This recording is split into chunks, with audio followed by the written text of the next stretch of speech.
My name is Mike Rollband, and I run Wetland Studies, and getting lots of gray hair after 30 years since we started, originally the predecessor company in 1988, and I'm looking forward to someday retiring. But in the meantime, we thought we'd have hopefully an interesting seminar today about Section 106. Obviously, our company got involved in this because of the interaction with 106 issues, historic resource issues, and wetland permits. I'm not going to say much today. We're going to turn this over to a lot of other more educated people in this topic. But the first thing I want to mention is housekeeping. There are lots of dogs. The two black ones are mine. Try not to feed them.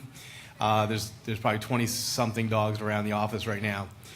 Secondly, for safety, if there's any issues and the fire alarm goes off, we have to evacuate.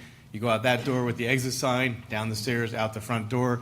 The rally point is over at Cabela's in the parking lot. Do not exit out the green roof because you have to jump, okay? It's not that far. The only other thing is we've had some changes in our schedule today a little bit. Unfortunately, Boyd Sipe, who's the director of our archaeology department, Thunderbird Archaeology, his daughter, who was an intern here, had a head-on accident Saturday. So he can't be the speaker. We have set up a GoFundMe site to help with some of the incidental costs that aren't covered by insurance, and that's on the slide right there.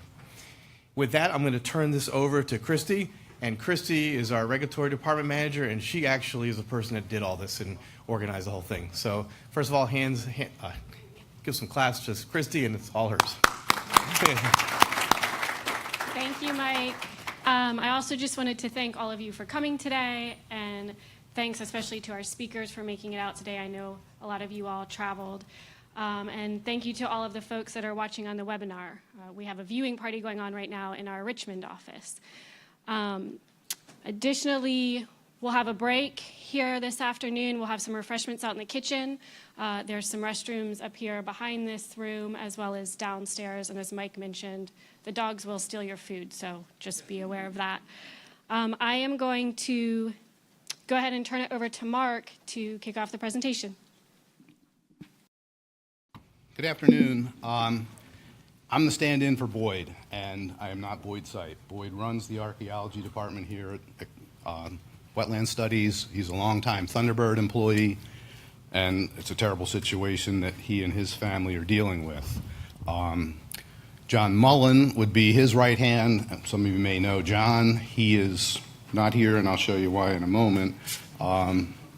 He's down in Alexandria, where we have some archaeology work going on at the moment. I do have Jeremy Smith here, one of our principal archaeologists. Over here, Anna Moss, who is our principal architectural historian, and Beth Waters Johnson, who runs our lab. There are also other Thunderbird staff, so on breaks or whatever, those are the folks to talk to with questions about that.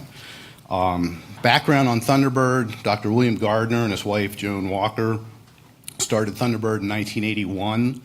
It kind of came from the Thunderbird Research Group, which he had started in the mid-70s.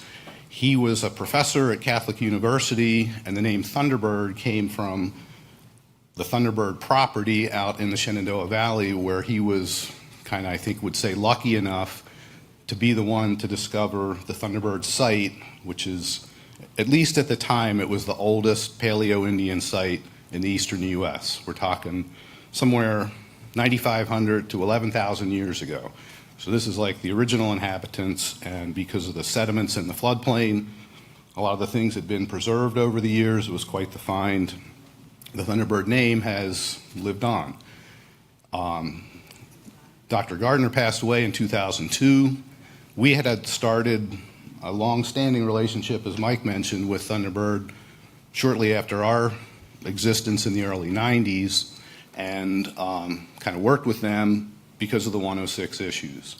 With his passing, within a couple years, they became part of Wetland Studies. They were our first sort of outside acquisition, and we've had a great relationship ever since. The one thing I do want to point out is that today is, the title of our whole thing is Section 106. That is dealing with Section 106 of the National Historic Preservation Act. That's why we have these folks up here from the Department of Historic Resources and the Corps of Engineers to really do the bulk of the talk.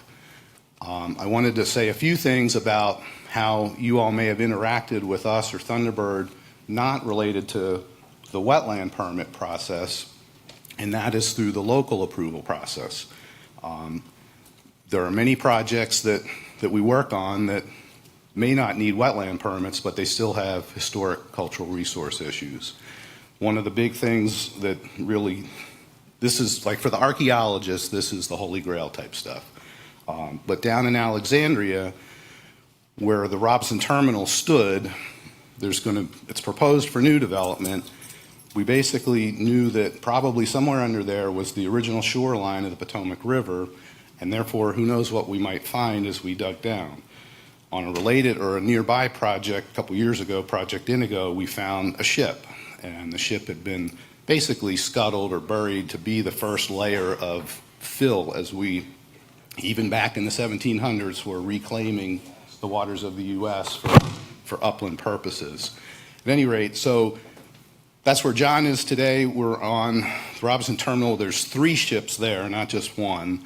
One has been exposed, and today is the day we're excavating the second one. We've found all kinds of things there. Robinson Terminal basically covered a city block. So on the left of that photo is foundations of old buildings. We have some artifacts we've found. What was the other one? An intaglia.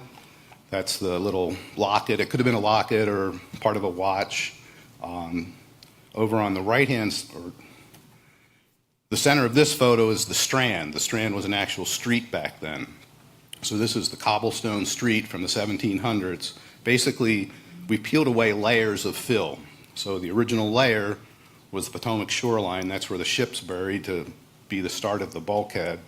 And I just got some other thing up here. Made me lose my train of thought momentarily.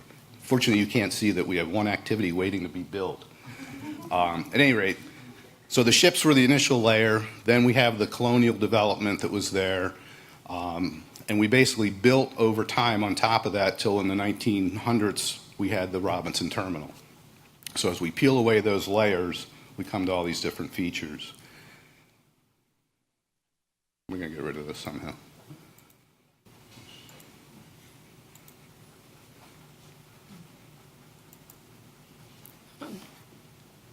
Because I can't see what's behind it. Okay. The circular feature on the right, we think that's affiliated with a bakery that was there. I mean, again, we had this whole city block. If anybody has any ideas on what that might have been, Thunderbird folks would like your thoughts. Lastly, this is a view on the left from the adjacent Hotel Indigo, which has now been constructed, kind of looking out over the Robinson Terminal site at the U.S. Coast Guard ship Eagle. It's a historic ship. So we've got the historic ship coming to historic Alexandria and docking right next to the historic property we're working on. Not everything's in Alexandria. Here's a site in the city of Fairfax, Oak Knoll Garden Apartments. This is historic because, as you can see in the aerial on the left, it was under construction in 1962. So it's not as old as I am, but it potentially was historic as an example of early garden apartments in this area. We also, the knoll was kind of a courtyard on these apartments that potentially was the site of a mansion that dated back to the 1700s, was there through the Civil War. Depending on which general or army was in control of the area at the time, different people used it as their headquarters. And we thought that when this was to be demolished for redevelopment, that we might actually find that archaeology site underneath this. We didn't, but again, this was high and dry in the city of Fairfax. No need for Section 106 coordination, but still something that the Thunderbird folks that we can provide. So with that kind of introduction to the bigger picture beyond 106, we want to get to the meat of the discussion here. It's my pleasure to introduce our first speaker, Dr. Ethel Eaton. Ethel's with the Department of Historic Resources in Richmond. She's been there for 28 years. I've been doing this kind of thing a long time, and her name is the constant in all of this. There's been other people we deal with at times, but Ms. Eaton's been there the entire stretch. She's going to talk about the DHR perspective and their involvement in this 106 process. With that, I turn it over to Dr. Eaton.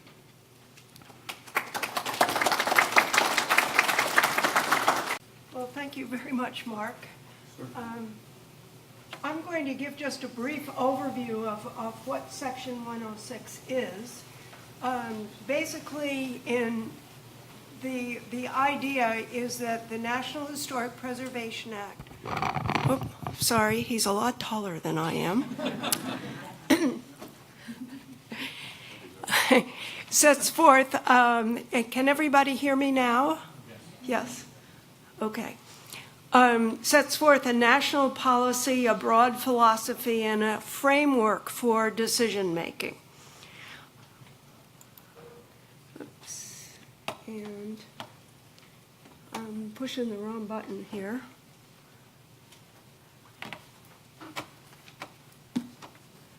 Can I stop using this mouse and use this? You should be able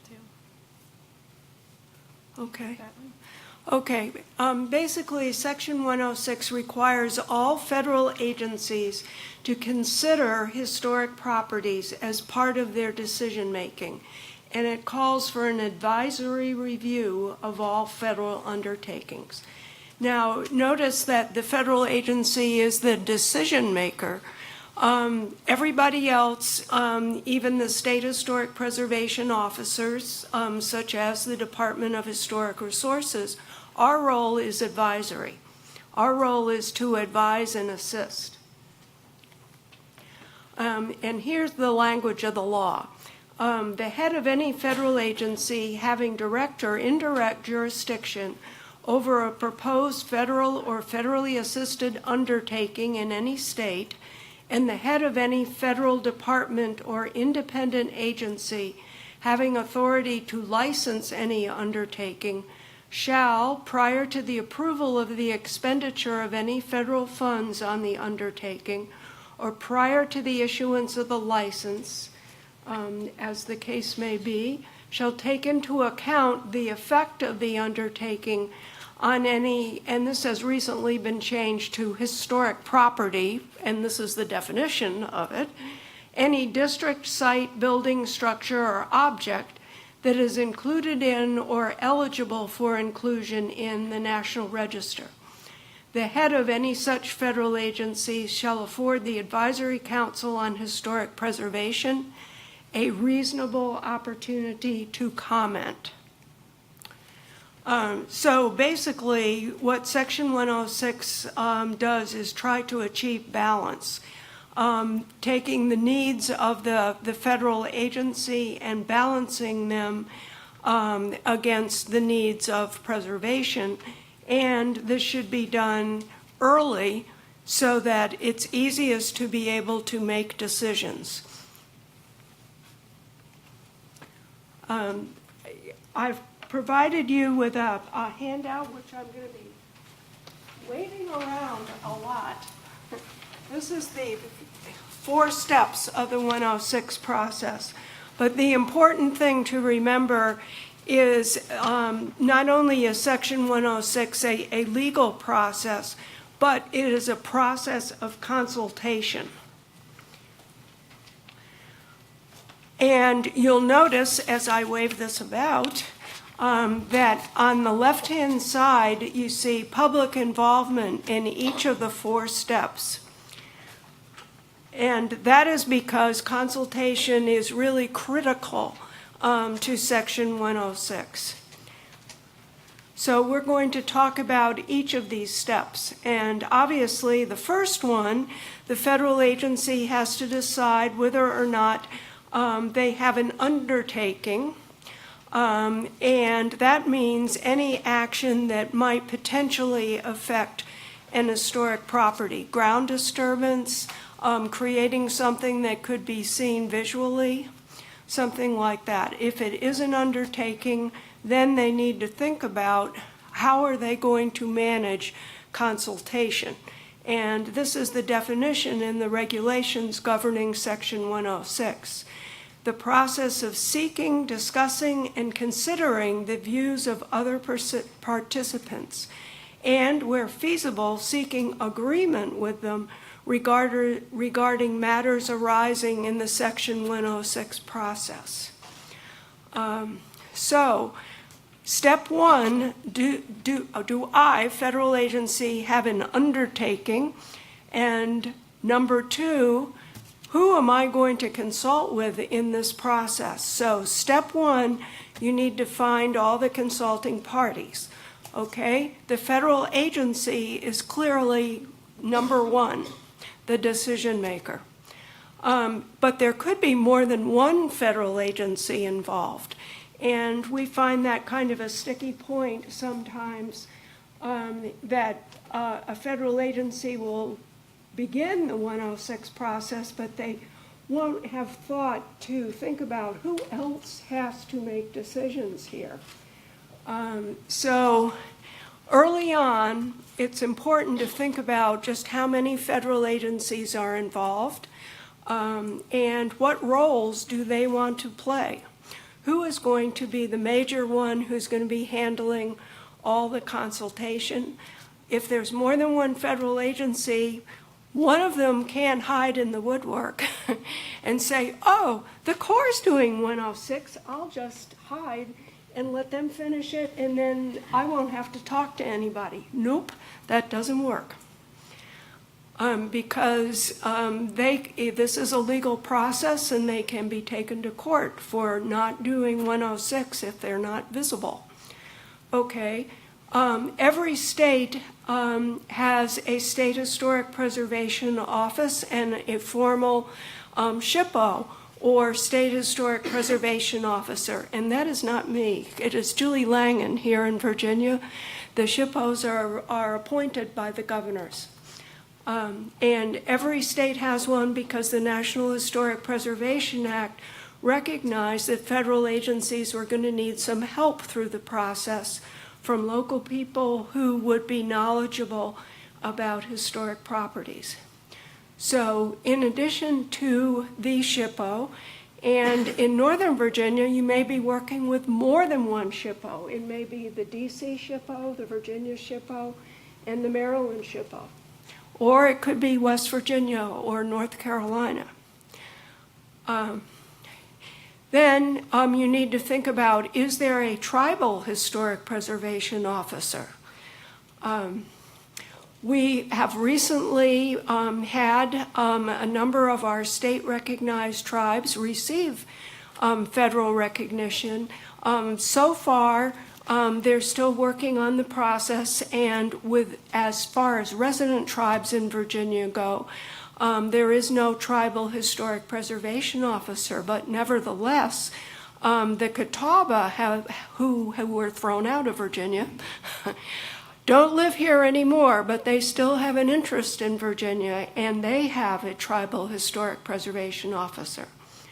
Then other federally recognized tribes, and now we have 7 resident here in Virginia, as well as quite a number of tribes who have an interest but are no longer resident.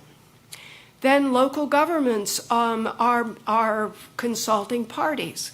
The actions that federal agencies do have effects on other people. So local governments are very important. And in fact, one federal agency, the Department of Housing and Urban Development, actually legally can delegate the federal agency's responsibility to the local government. So they're acting like a federal agency. Then applicants. Wetland Studies and Solutions works with applicants all the time for core projects.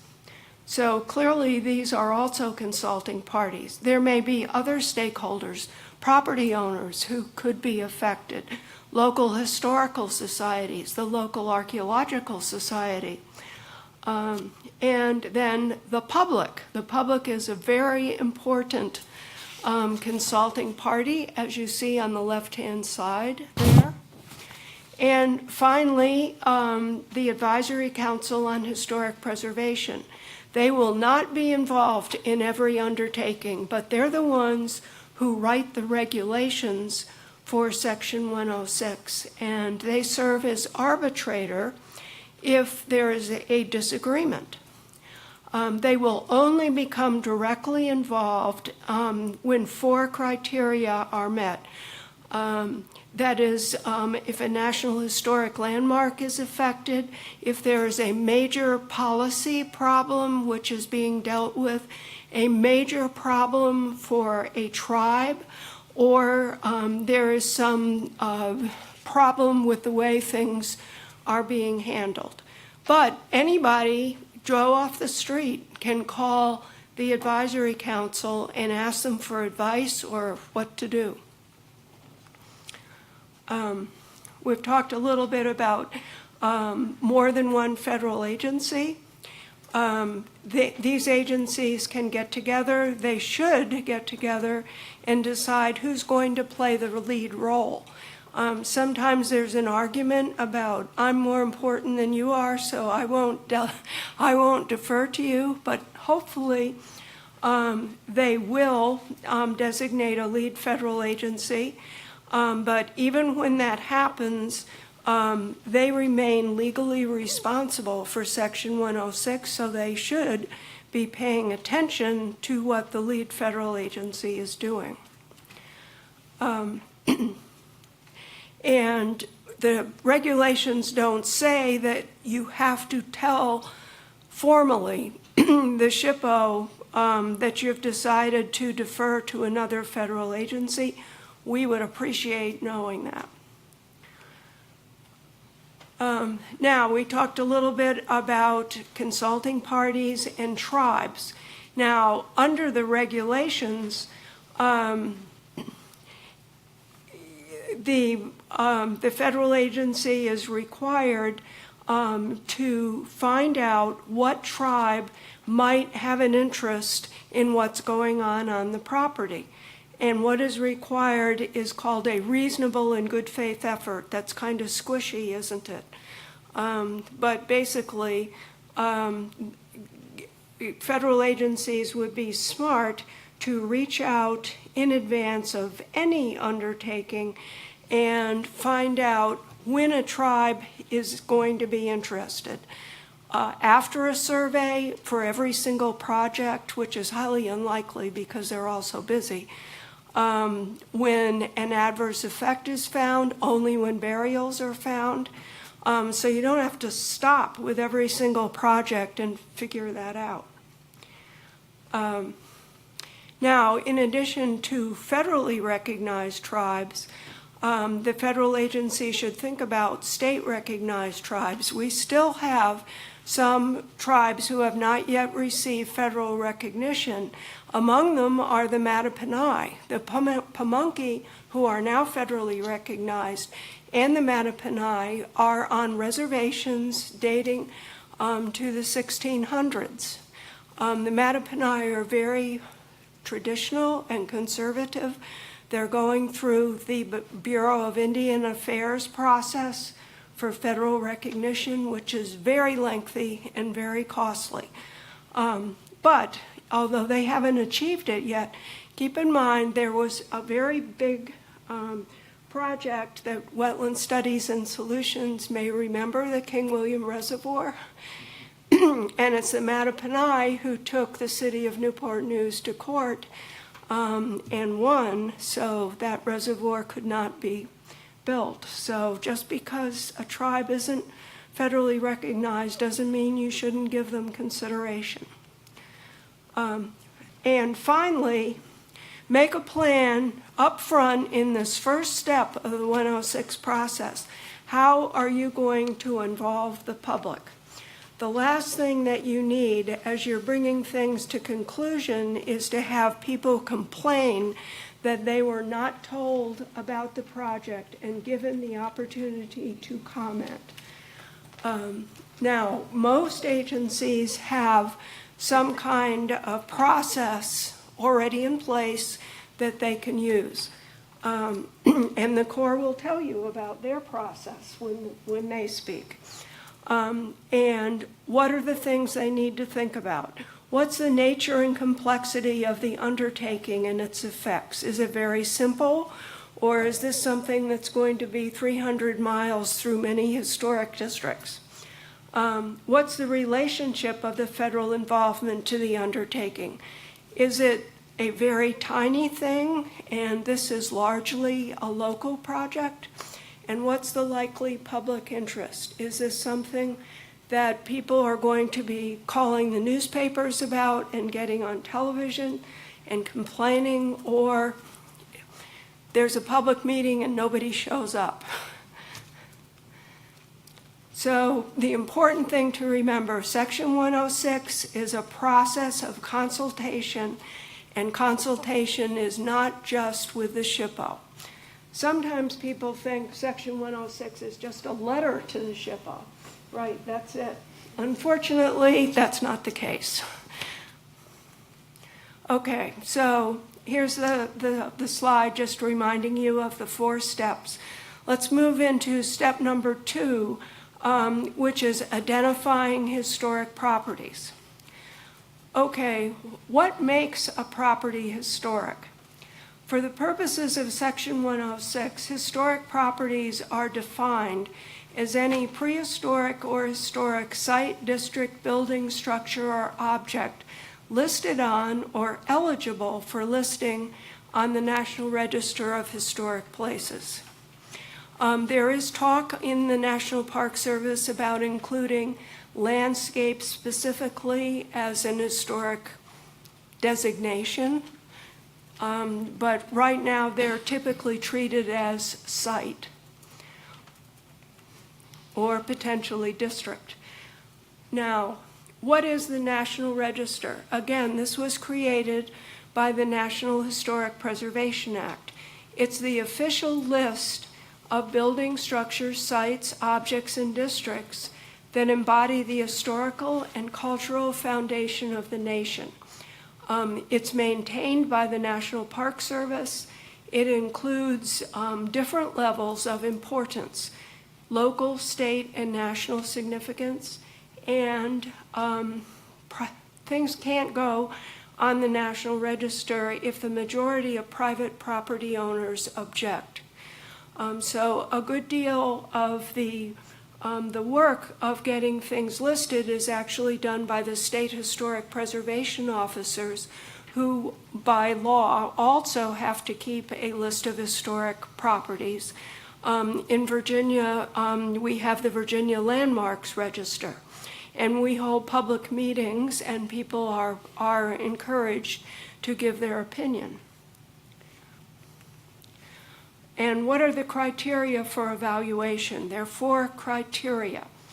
Criterion A is association with an event or pattern of events.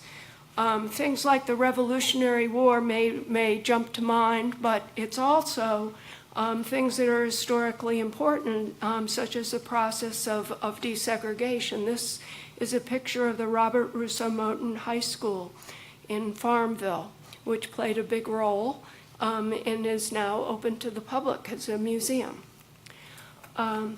Criterion B is association with a person significant in our past. George Washington or Patsy Cline.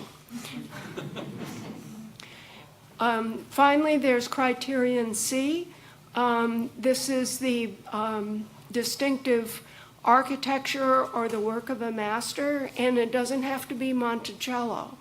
It can simply be a distinctive type, for example, of this, the cabin here. And finally, as an archaeologist, this is, of course, the most important criterion. Criterion D is the ability to provide information important in history and prehistory.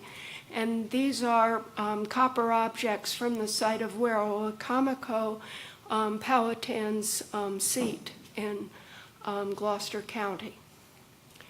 Okay, now we've talked about what is an historic property.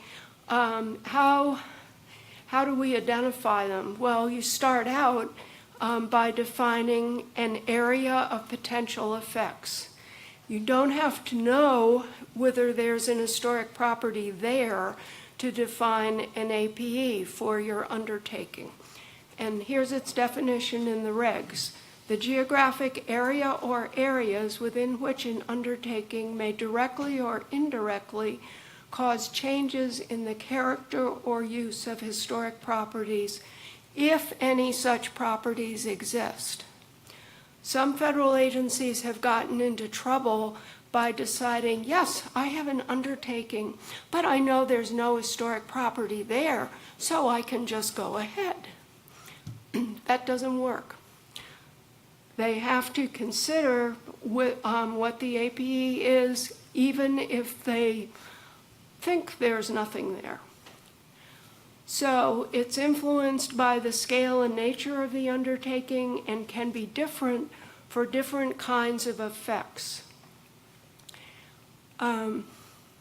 So what do you need to consider when you're trying to determine what the APE is for a project? Well, the easiest one is direct physical effects. How much ground disturbance is going to be involved? What buildings are going to be demolished? But you also have to consider other things, visual effects. Consider the area within which an undertaking may be visible. Audible effects. Are you creating a major interstate highway? Will there be noise that can be heard? Sociocultural effects. How will this change land use, traffic, public access? And then indirect or secondary effects. How is it going to affect the area's future?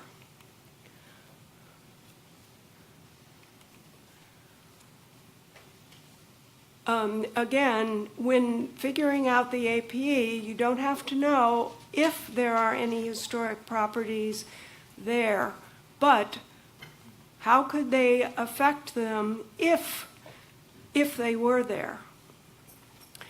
Now, if you complete the identification of historic properties and the SHPO and the other consulting parties agree that there aren't any within the APE, or maybe there are some but the project will not affect them, then you're done and you can dance right off after the second step.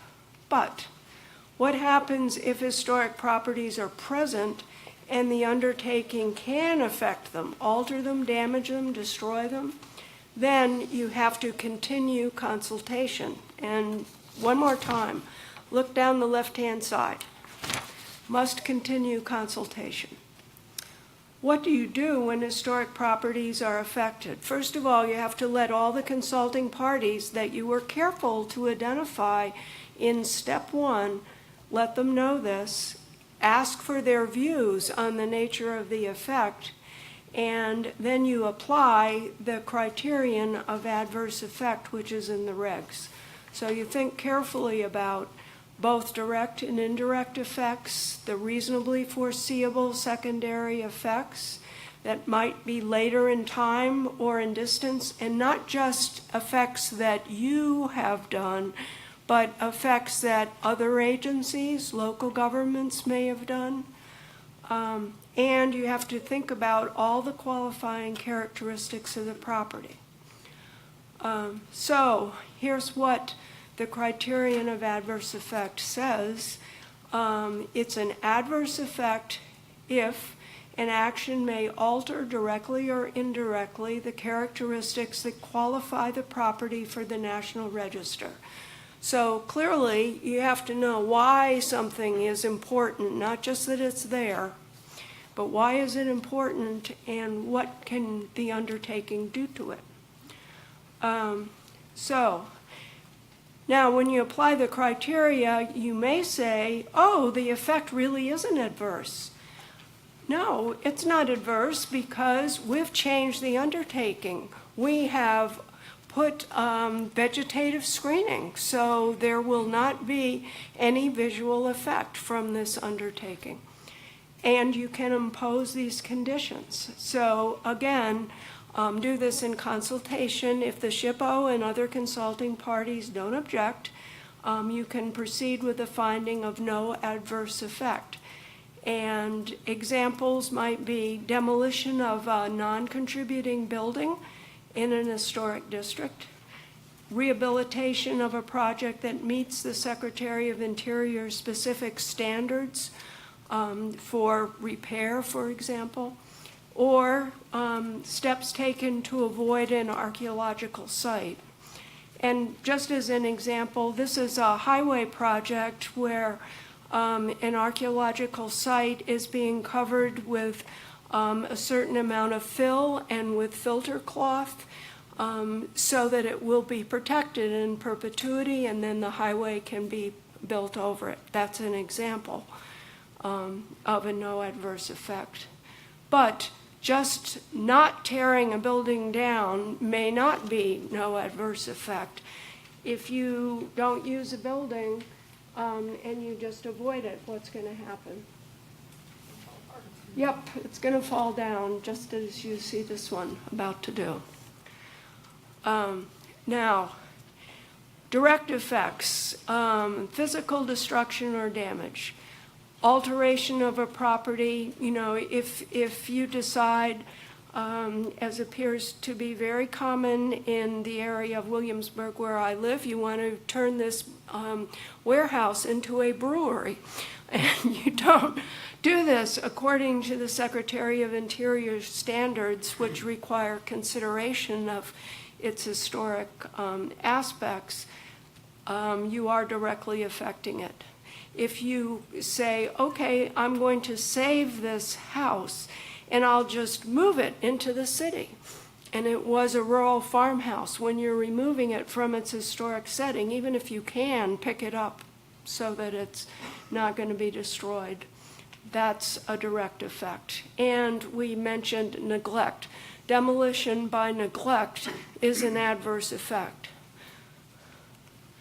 And actually, data recovery on an archaeological site is defined as an adverse effect. I mean, long, long ago, it used to be seen as no adverse, and then everybody came to the recognition that everything that you choose to excavate, you're asking specific questions, but then there are other questions that will never be answered because you have to do it in a specific way. So it's actually destruction, even though a lot of information is recovered. It's not all the information which is recovered in data recovery. That's why it's an adverse effect. Now, you can introduce visual, atmospheric, or audible effects which change how a property is experienced. There may be an historic district. You put an interstate highway through the middle of it. We're not talking about necessarily the direct effects, but there are going to be some. But it's going to change the feeling of the historic district, isn't it? Because you have cars going zip, zip, zip, zip, right through the middle, and there's going to be a lot of noise and changes. So what does the agency do next? Now, it's assessed adverse effects. It has moved into resolving adverse effect, which is number 4 there. The regulations require the federal agency to notify the advisory council and give it an opportunity to comment. In most cases, the advisory council will decide one of those 4 criteria are not met, they won't participate. But they do have to be formally notified in writing, provided with the good description of the project, the efforts to identify historic properties, and the list of consulting parties. And right now there is an E106 system on their website, which makes it pretty easy to fill that out.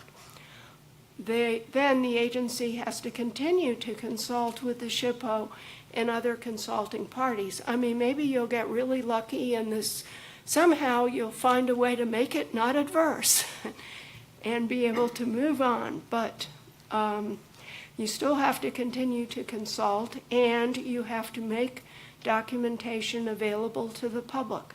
Not necessarily all the documentation. You can redact locations of archaeological sites, but you still have to provide enough information to get some feedback. So we talked about how do we determine what exactly is an adverse effect. Very tricky when we're dealing with visual effects. There's a bit of subjective thought in that as well, and it does require a really in-depth evaluation. So when we're thinking about this, we ask these questions. What makes the resource significant? What characteristics are important? Is there still historic integrity, or has everything been altered in 1995? How will visibility change our understanding of the resource? And how will visibility change one's experience of the resource? So, unfortunately, we can't come to a no adverse effect decision. We have to resolve that adverse effect. And how do we do that? Continue consultation, and we develop a memorandum of agreement, which is a legal document that is signed by all the parties who have responsibility for the undertaking. And there's also room for signature of some people who are called concurring parties, consulting parties who don't have a specific role, but have been participating and really want to see that what's been agreed upon is going to be carried out. Now, if we're very, very unlucky and we can't agree, well, that's the point where the federal agency goes to the advisory council. But it's a bit of a disgrace for an agency not to be able to reach an agreement, so that's very rare.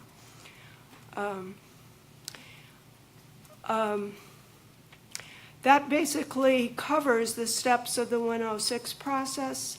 And I was asked to speak on a couple of special circumstances, which occasionally arise. One is called Section 110K. It's mentioned in the 106 process and lays out what needs to happen.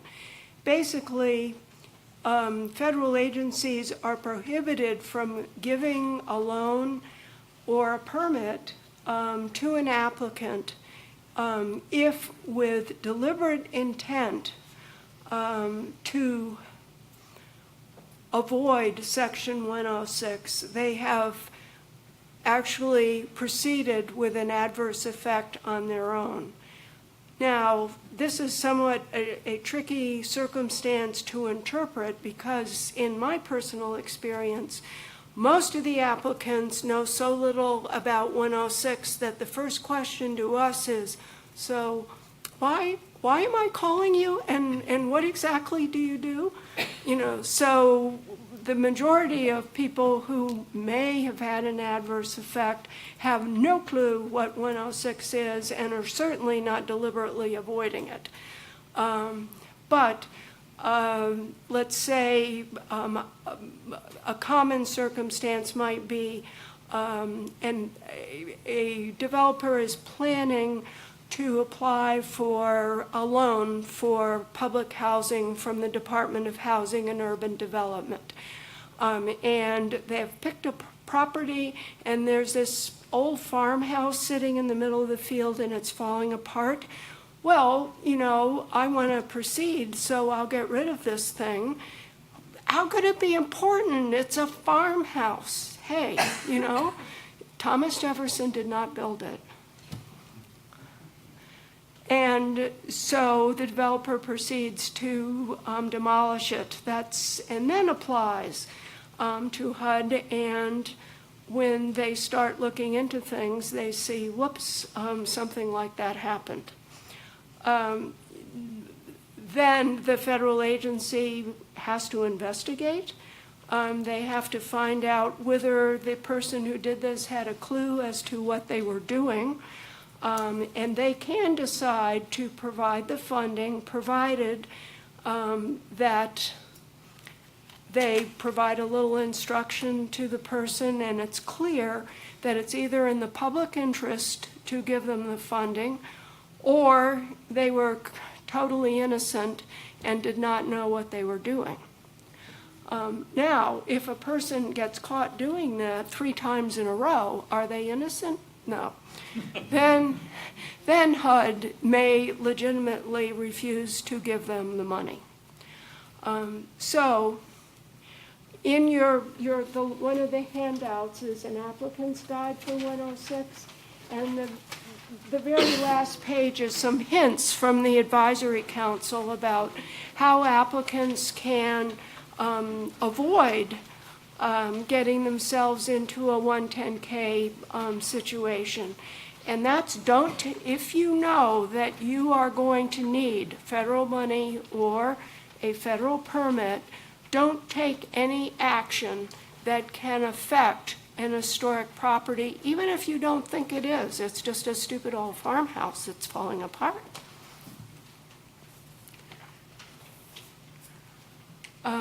Now, this slide is just from our DEA Chars website. If you have any questions about an agency or what I should do now or something like that, this gives you the phone number and email of our staff, so you can pick up the phone and ask for help. And that is our job. Our role is advise and assist the federal agency and applicants, local governments, whoever asks. Now, in addition to MOAs, there are other types of agreements that allow agencies to streamline the 106 process by tailoring it to the agency's programs and decision-making process. And that is exactly what the Corps has done. I think we are still the only state in which a regulatory branch of the Corps has actually executed an agreement to streamline the 106 process. And the Corps, after break, I guess, will proceed to explain how their process fits into the very general 106 process and the efforts they have made to make it work faster and more efficiently. Thank you.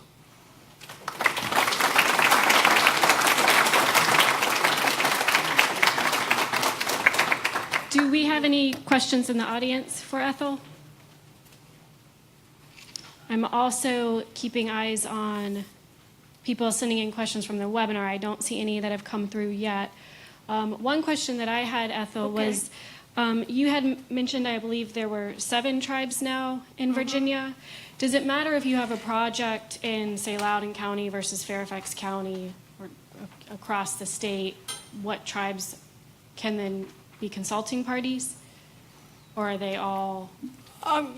Well, this is when I mentioned how federal agencies would do well to find out in advance.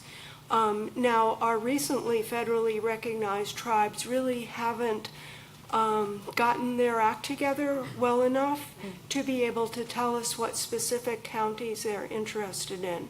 Okay. But they will in the future, and I believe the Corps is working with, and I know the National Park Service is about to hold a barbecue at Werowocomico with the tribes, and they're gonna get them to say precisely when, what type of project and where. Now, more, how do I put this? Tribes that have been federally recognized for a longer time will have a website. For example, the Eastern Band of the Cherokee is very specific about what counties they're interested in. The Catawba are very specific about what counties they are interested in. But it's not Wetland Studies and Solutions or any applicant's responsibility. It's the federal agency to reach out. And so far, although a lot of agencies are doing this, and understand these poor tribes have just moved from being a volunteer organization. You know, the chief of the Pamunkey may still be a consultant for the Navy. You know, I mean, they have jobs. So they're not sitting at a desk waiting for federal agencies to ask them questions. And I know that the chief of the Pamunkey was complaining that people in Illinois kept sending him projects, you know, and you know, with all due respect, he said he wasn't that interested. And, you know, I know the Corps, in working on the programmatic agreement, wrote to a tribe, all the tribes on the East Coast, and got a response from the Penobscot, I think, who said, well, if you find a Penobscot burial, you know, we'd be very grateful if you'd involve us, but we kind of think you won't, because we're in Maine and you're in Virginia. So. Yes, John. I would observe, we did a case with the Federal Communications Commission, and the Federal Communications Commission's radio towers has actually divided the world up. And we dealt with the Choctaws in Oklahoma. Just so you know. Yeah, that's interesting. That was the depot that we dealt with. And there is a website, I believe, that you can go to see which tribes are involved in whatever counties, although I'm sure it's not, you know, we'll see what these new ones do. Not exactly. Okay. I know that the Fish and Wildlife Service has developed an agreement, but not with the recently federally recognized tribes. And so Game and Inland Fisheries, for example, has that list and the contact information. Okay. I don't know that it's on the website. Okay. And the National Park Service doesn't have it on their website because they don't know yet. I know they're always calling us and asking. Right. Did Corps have it on the website? No, you can go to the BIA and you can get information which may or may not be updated with the name of the chief, Right. but they're always holding elections, so nobody has totally, totally correct information.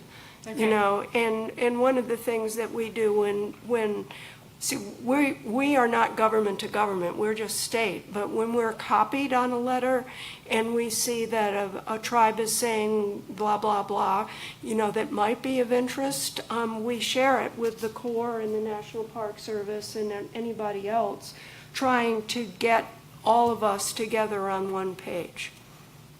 So I don't know whether that helps at all, but we're still in an early stage.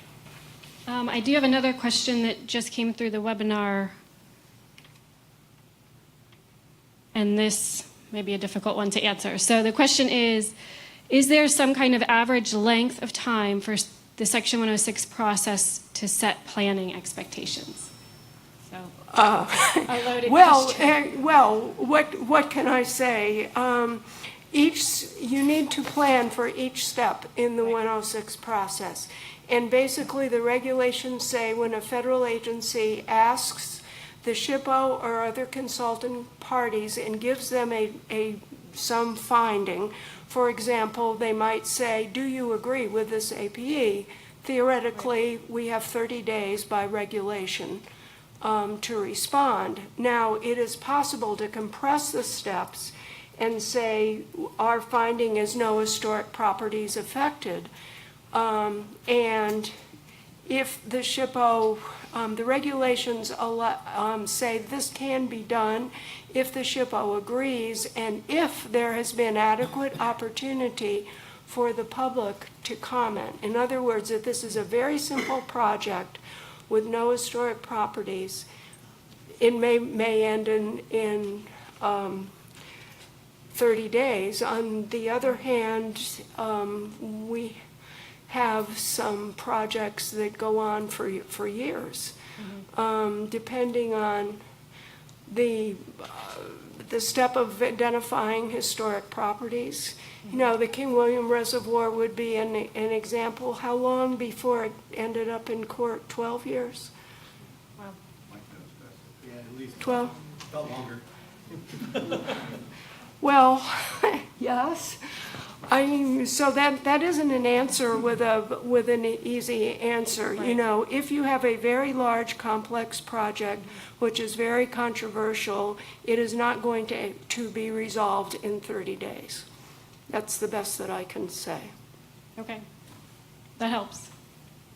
Any other questions for Ethel? Annie? I just had a question about, I know the process for Section 106 is supposed to be very inclusive, involving the public and other agencies that would like to have a say in any kind of adverse or non-adverse effect determination. Is there any point in the process where someone can't enter as a consulting or concurring party, or is it always up to a particular agency's discretion whether or not they can enter the process and be a consulting party? Well, everybody is a member of the public.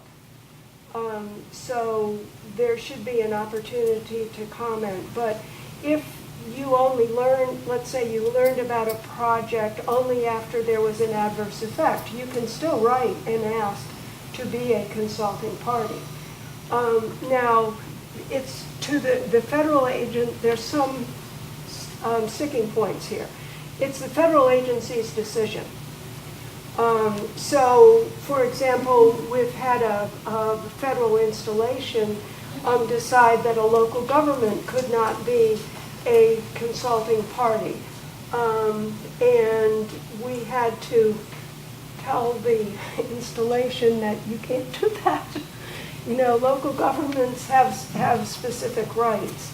Now, if you're an affected property owner, it would be very difficult to deny you consulting party status.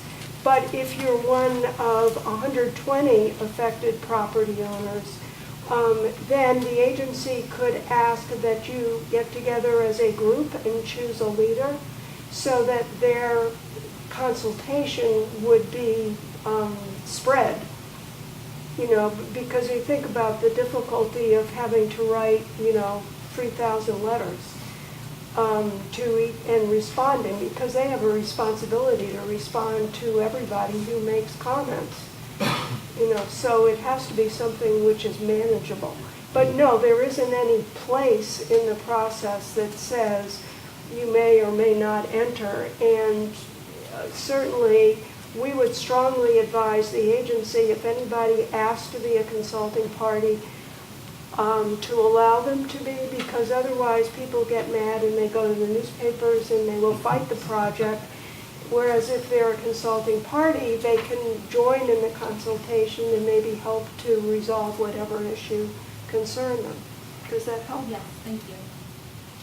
Any other questions in the room? We have one webinar. Go ahead, Tricia.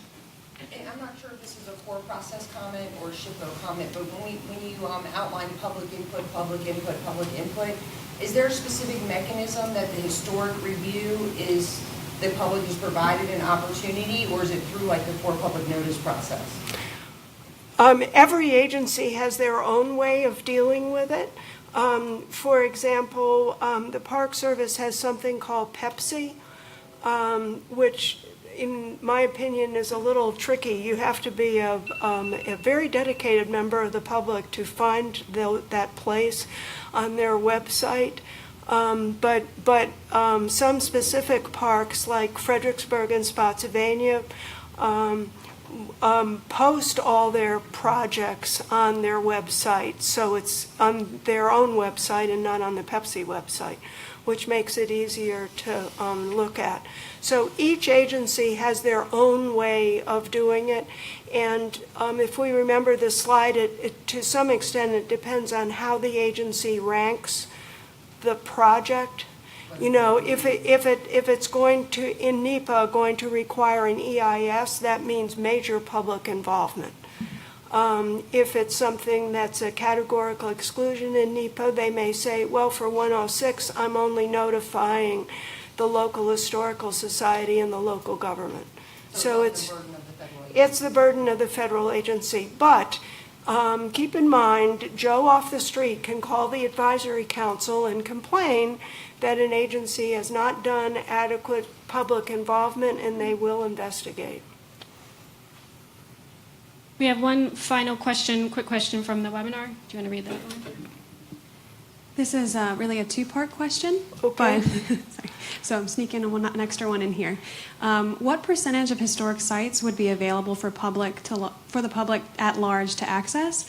And then the second part of that question is is it true that sites can be listed as potentially eligible without the input or approval from a property owner? The first one, sites which are actually listed on the National Register are available on the Advisory Council's, or I should say the National Park Service's website.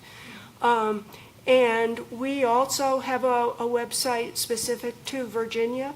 Now, there will not be, and further, we have an electronic inventory which is somewhat available.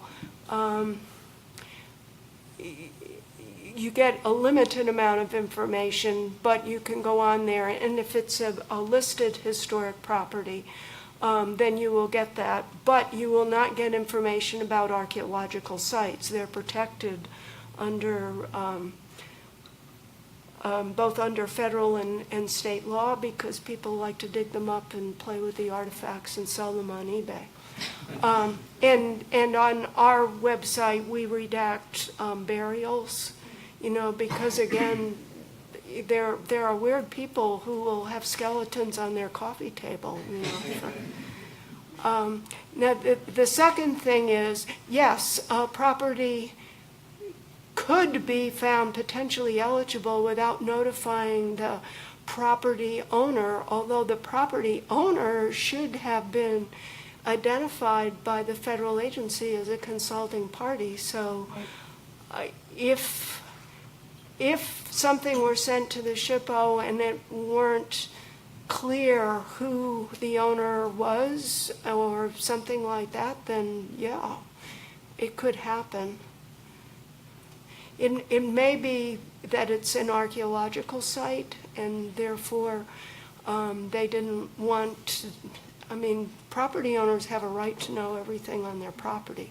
So it's a little stickier situation there.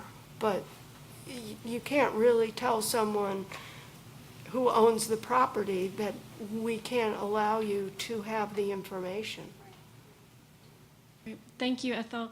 If there are any more questions, we can take them at the end of the seminar. Thank you. So I'd like to thank Ethel for her initial presentation about Section 106. She did a good background overall presentation. We kind of worked together so we wouldn't duplicate. So Ethel did, the overall 106 process. I'm going to talk about some things that are very specific to the regulatory program and some things specific to Norfolk District. So that's kind of how it was set up. And there's a few things they had asked me to talk about too. So I'm going to cover a couple different topics here. And I know we use a lot of acronyms in the government, so if I use an acronym you don't understand, feel free, raise your hand. I think Ethel covered most of them, but there might be a few. So the Corps of Engineers regulatory program has some very specific, is this a pointer here? Yep. Okay. Has some very specific regulations we use for historic property guidance. And our regulation is called Appendix C. So 33 CFR Part 325, you all probably have heard that. That's the core regulations. Well, when the regulations were published, they still hadn't finished the regulations regarding historic properties. So that's why it became Appendix C. And that was put out back in 1990. And then we also have the Advisory Council regulations. So these regulations that Ethel has been talking about are used by all federal agencies. These regulations, Appendix C, are very specific to the Corps of Engineers and specifically the regulatory program of the Corps of Engineers. We're the only ones that use that. Then, since the ACHP regulations were put out in 2004, keep in mind 1990 was Appendix C, and the National Historic Preservation Act itself was amended in 1992, and then the Advisory Council had their regulations amended their regulations in 99, 2000, and then finally in 2004. So in 2005, headquarters put out revised interim guidance. And that revised interim guidance seeks to combine both the ACHP regulations, the updated ones, with Appendix C. So these three regulations and guidance documents are the main ones that regulatory uses. So it can be a little bit confusing because we use several different regulations and guidance to complete our responsibilities under Section 106. So this is a Section 106 consultation process for regulatory. It's a very similar flowchart that Ethel had put out. And we won't go into all the steps. She addressed a lot of the steps. But initiating the Section 106 process, establishing the undertaking, I'm going to talk a little bit more about how we, the Corps, look at undertaking and APE, which we have a specific term for. Plan to involve the public. Some people are asking, how do we involve the public? Typically, it's through our public notice procedures. And also identifying consulting parties. We're going to talk about them. As far as determining the permit area, we'll discuss that. And assessment of adverse effects. So first, the definition of undertaking. So I have up here two definitions. Definition on the top is from the Advisory Council regulations, and the second one below is from Appendix C. So the undertaking definition in the 800 regulations is very broad. It talks about a project, activity, program, funded in whole or in part under the direct or indirect jurisdiction of a federal agency, and those that require a federal permit. In Appendix C, for the Corps, we have very specific definition, and it comes from our jurisdiction, which of course, jurisdiction over waters and wetlands. So the term undertaking means the work, structure, or discharge that requires a Department of the Army permit pursuant to the Corps regulations. So we determine the undertaking. All federal agencies determine the undertaking.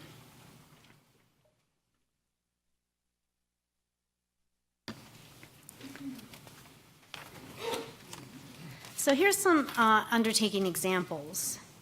Sometimes it helps to have examples. And we regulate lots of different types of projects, from very, very small projects to very large and complex projects.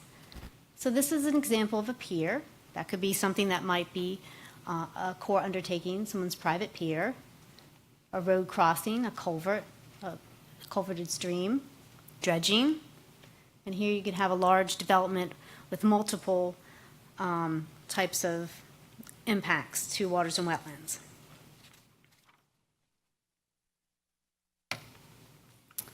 And then we have a special definition. It's kind of for our area of potential effects, and it's called permit area. So the permit area, the only place you'll see this term is in the Corps regulations. So permit area means those areas comprising the waters of the United States that will be directly affected by the proposed work or structures and uplands directly affected as a result of authorizing the work or structures. And then it requires a three-part test to determine if activities outside the waters of the United States are included within the permit area. So basically the Corps works from our jurisdiction outward to determine the scope of our permit area or area of potential effects for an undertaking. So the three-part test includes first the but-for test, which a lot of times people think that's the only test, but it's not. The activity would not occur but for the authorization of work or structures within the waters. Second is the activity must be integrally related to the work or structures to be authorized within the waters of the United States, or the work or structures authorized must be essential to the completeness of the overall project and program. And three, the activity must be directly associated at first order impact with the work or structures to be authorized. So as you can see, it can be complicated in some cases to determine what our permit area is. So who determines the permit area? That would be the Corps. Now we can seek the view of the SHPO or TIPO in cases that are very complex. Other parties may opine, the ACHP, tribes, consulting parties, applicants can all say what they think it might be, but ultimately it's our responsibility to make this decision. So if you look in Appendix C in our regs, there are a couple different clear examples of determining permit area. And we'll talk about one of these. So one of the examples in Appendix C talks about an industry that needs a pier and a dredged channel. So this is a new industry. So I just have up, a pier here, an existing industry in this picture. So if the industry requires the access channel and the pier to make the project feasible, then all three tests are met. And we'd also include the dredged material disposal area too as part of our permit area. But then it goes on with another example. If the industry causes the local government to extend water and sewer lines to serve the industry, those extensions would not be within the permit area because those are not directly associated with the authorized work. If the industry also requires housing for employees, that housing is not directly associated with or integrally related to the authorized work, i.e. the pier and the dredging, so it's not part of our permit area. And then another example, say the industry did not require access to the water for operation. So it was recreational use only pier. In that case, we would not include the industrial site within the permit area. Only the dredging area and the disposal site and the area for the pier construction. There's also further examples in Appendix C about linear crossings. So we have very specific guidance for linear crossings, which typically for linear crossings, we just consider the actual crossing of the waterway itself. But there's more details about that in Appendix C if you have such a case. So here again are the same pictures, and we'll talk a little bit more about what the undertaking is and what the permit area would be. So for the pier example, the undertaking is the work in the waters, the part of the pier in the waters. However, you can't have a pier just in the waters if you need access to it, so the upland area of the pier would also be within our permit area, and any area that might be needed for construction work for the pier. Then you have the road crossing. So normally for road crossings, we look at kind of bank to bank. In tidewater, it's a little trickier than maybe around here. We have some topography. Basically you're looking from where, at what point in the road you could have different alternative crossings. Now, if you have multiple crossings, then it can get a little tricky. Do you have 1 mile of a road with 10 different crossings? Then we might consider the whole entire road to be within our jurisdiction. Or you might have one road crossing and 12 miles of road, and then would only look at the one crossing. And for dredging projects, of course, you can see that besides the actual area that you're dredging in, you also have an area that's impacted from the construction work, and you have to take the dredged material somewhere. So if the dredged material is taken to a non-commercial site, i.e. it's taken somewhere specific for that project, then we also consider that the dredged material disposal site would meet the three-part test and be part of our permit area. And last, what you probably have here a lot is projects where you have multiple impacts associated with a large-scale development. So those ones get kind of tricky, and we have to take a look at our three-part test and consider, what our federal handle is, how many impacts we actually have for the project, and consider whether we're going to look at just some of the impact areas or potentially the entire development.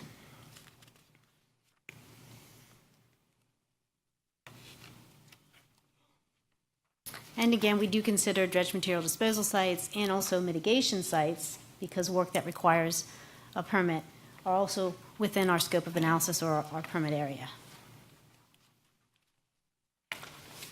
So Ethel talked a little bit already about consulting parties and how the federal agency has to determine who's part of the conversation for 106 consultation.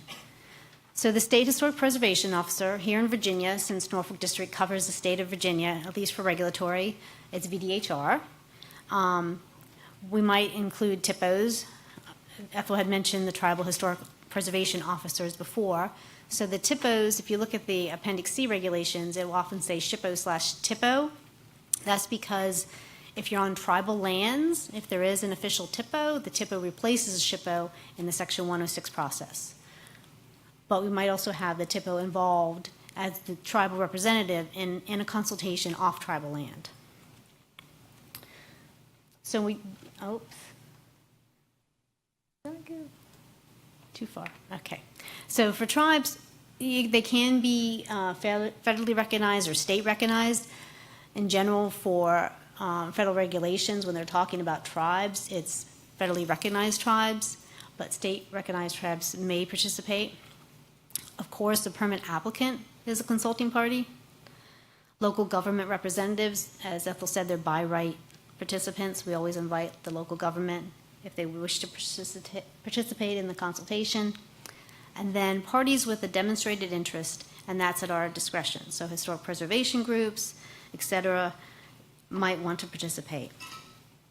So most of the time, to find out who might be interested as consulting parties, we can put out a public notice. That's a good way to find out who might be interested. Sometimes, though, we already know, from our work in certain areas, certain counties, we know certain local historic preservation groups, battlefield preservation groups, that type of thing, who might be interested.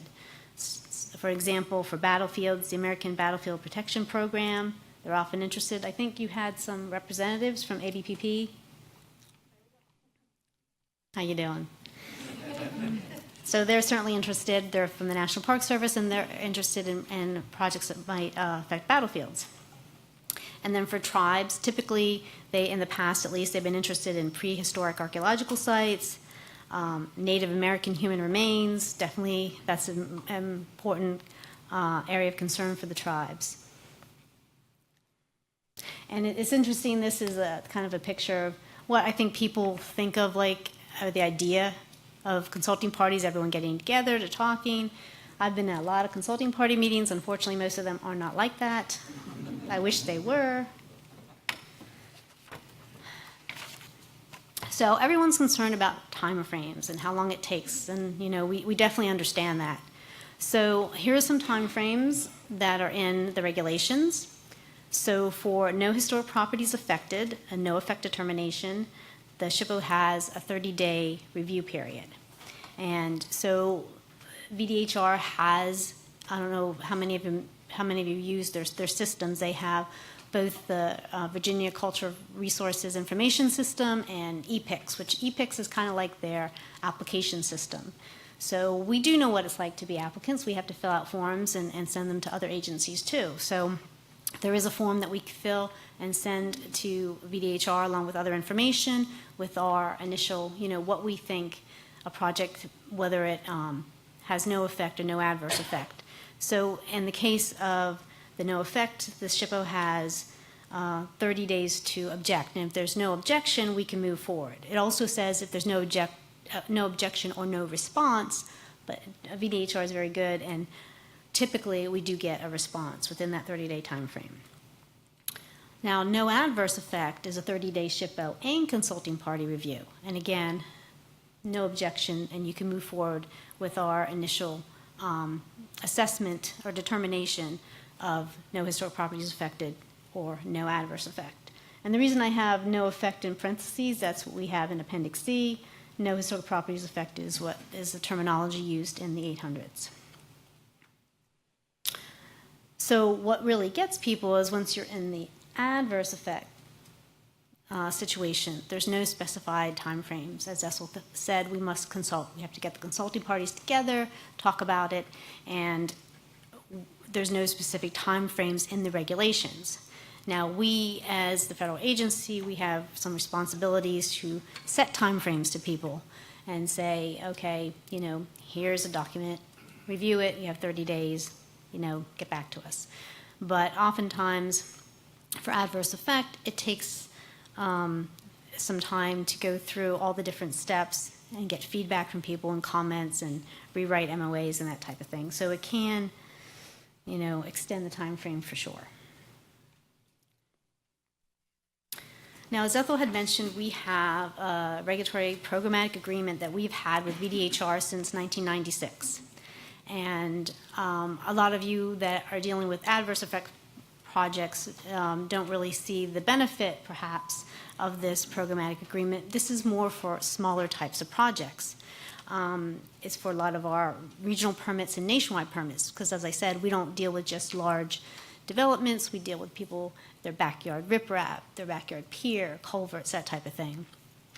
So we have a programmatic streamlined activity list of different types of regional permits and nationwide permits that, given certain criteria, we can make a no-effect determination on our own, and we don't have to consult with VDHR. Now, one of the things that we have agreed to as part of this agreement is we review the VCRIS data. And VCRIS, I should have put what that was. That's the Virginia Cultural Resources Information System.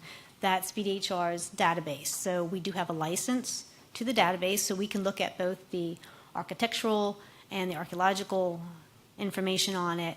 And we actually have that information located in what we call core maps, which is our system. We have that data transferred there. So project managers, for every single project, they go into core maps and run a location information, and it gives information on several different things, but one of the things it gives you information on is the VCRIS data, whether or not there are any historic properties present. So that's one of our main checks. You know, it says a good faith effort for federal agencies to identify historic properties. So for very, very small projects, that is our good faith effort to identify historic properties by looking at the system. And so basically it combines the consideration of the type of activity, the extent of our federal handle, which is often very small on some of these smaller projects, and it's a very good streamlining process. So this is our flow chart. We have an SOP, but that's even more complicated. So we came up with a flow chart to help project managers understand how this works. And it might be a little bit hard to read. I apologize for that. But basically at the top, we have to define the undertaking in the permit area and determine whether we're the lead agency. So when we do the permit area, that's important, of course, because we have to determine what area to even draw on our map so we know what area we're looking at. And then we review core maps, and we might have to review VCRIS also because they have their data forms in VCRIS. And then we consult the list of the programmatic, streamlined, nationwide permits and regional permits to see if it's a streamlined activity. So there's two different options depending whether it's streamlined or not. And so we determine if there are any historic properties are present and whether or not there's any need for coordination. And over the years, this agreement is from 1996, and the original Appendix A to the agreement had a list of nationwide permits and regional permits. That's obviously changed over the years. So we work with VDHR every time there's changes to the nationwides, changes to the regional permits. We get with them, we update the list. We've updated our SOP over the years also to keep it current. And very much appreciate our relationship with VDHR. And I know there's been interest from other districts in this type of thing. I think many of them are working on just such an agreement. And we also have the agreement with VDOT too, the federal agreement. So those type of programmatic agreements help expedite the process.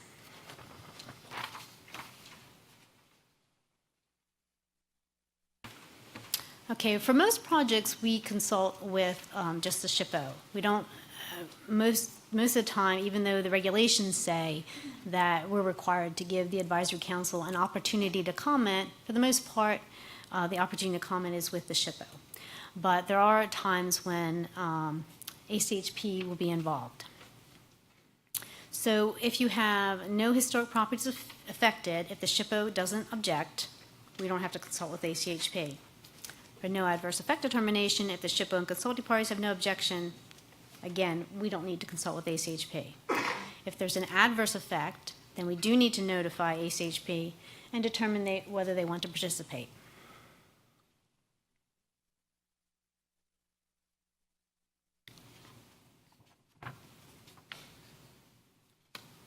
I have this printed a little differently. Gotta move the slides around, so I'm gonna do this. So the Corps has to notify the Advisory Council and provide complete set of documentation. They do have electronic document submittal, which is good. It's a form that we fill out that provides all the information they need. We can send it in by email. They'll respond back and let you know that they've received it. And that's just a website where you can get that document, but unless you're a federal agency, you don't really need it. So ACHP has 15 days to determine if they'll participate. And as Ethel said, in their regulations, they have an Appendix A that outlines their criteria for participation. And we are required to invite ACHP to participate if there's an adverse effect to a National Historic Landmark.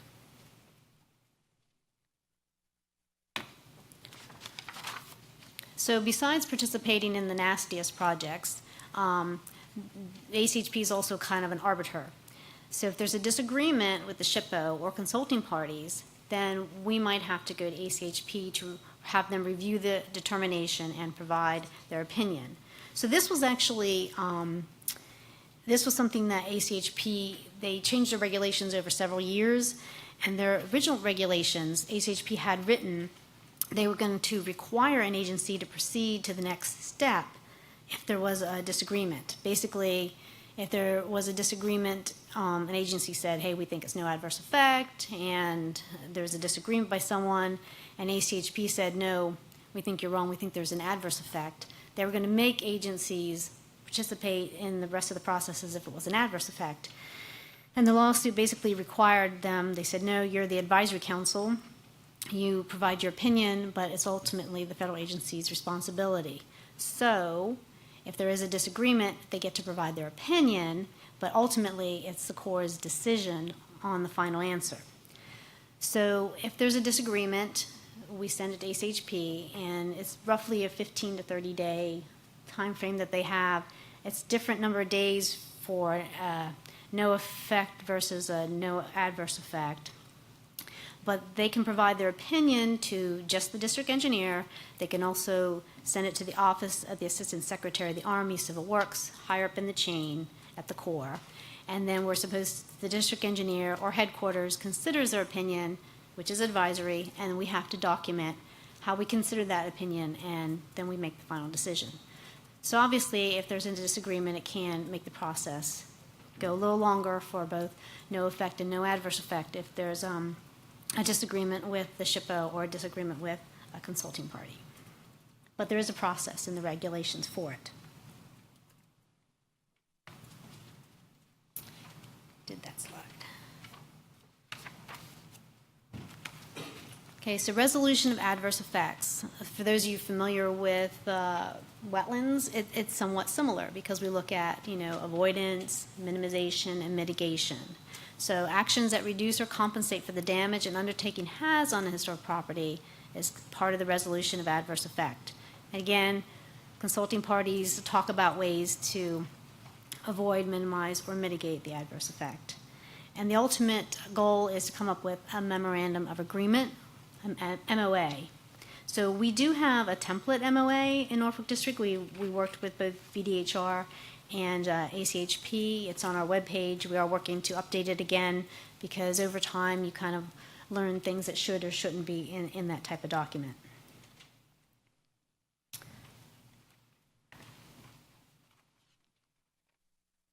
So here's some examples of avoidance and minimization. You could limit the magnitude of the undertaking. You can redesign the project. Could be that you could go from something that you thought was an adverse effect to a no adverse effect if the project is redesigned. There's some examples that aren't all inclusive, but some examples of mitigation, rehabilitate or repairing a structure, documentation and public interpretation, that's a very common. Relocation of a historic property, like Ethel said, you have to be careful that it's still within the area that is appropriate for that historic property. Screening of visual effects, you could create a buffer from so that within a historic property you don't see the new development. Data recovery of archaeological sites is very typical, phase 3 data recovery. And then preservation of an historic property, that's also an option. So for historic properties, final mitigation is very project specific. It depends on what's agreed to by the consulting parties, in particular the signatory parties, because they are the ones that are required to sign the MOA. There's no ratios, there's no banks like wetland mitigation. So it's not that you can come up with a very simple, 1-to-1 or 2-to-1 type of mitigation.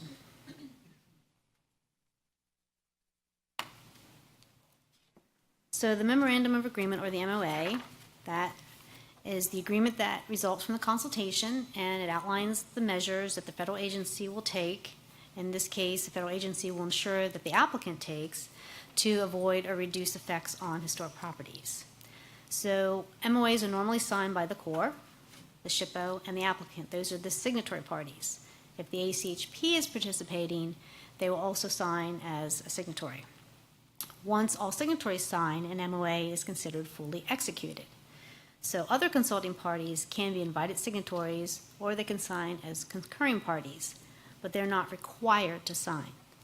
So consulting parties that are just concurring parties don't have to sign an MOA for it to be valid and executed.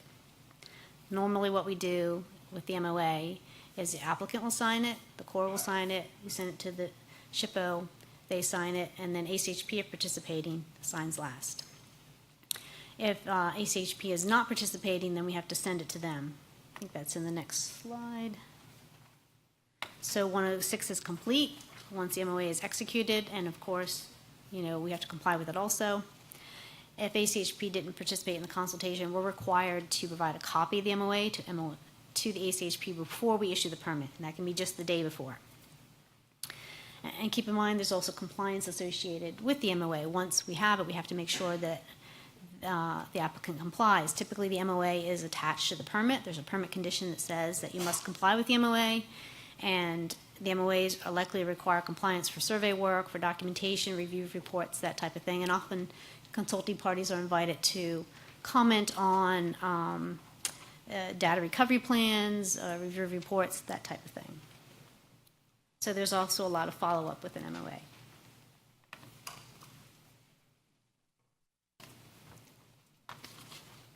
Okay. So something I just want to talk about very briefly, just 2 slides, are National Historic Landmarks, because there are specific procedures for National Historic Landmarks. And we have quite a few in Virginia. We actually have 119 by latest count, and you can find them on the National Park Service website. There's 2 of them here, Monticello, you may be familiar with that, Thomas Jefferson's home near Charlottesville, and Bacon's Castle, Surrey, Virginia, that dates to 1665. So we've been talking mostly about Section 106. There are other sections of the National Historic Preservation Act itself. National Historic Landmarks, Section 110F addresses them, and there is some additional language in Section 106 too that talks about what federal agencies need to do if there is a project that there's harm to a National Historic Landmark. We do have to notify the National Park Service, National Historic Landmark program, and ACHP must be requested to participate to resolve the adverse effects, and if ACHP participates, they have to report the outcome to the Secretary and our headquarters. So just something to keep in mind if you have a National Historic Landmark.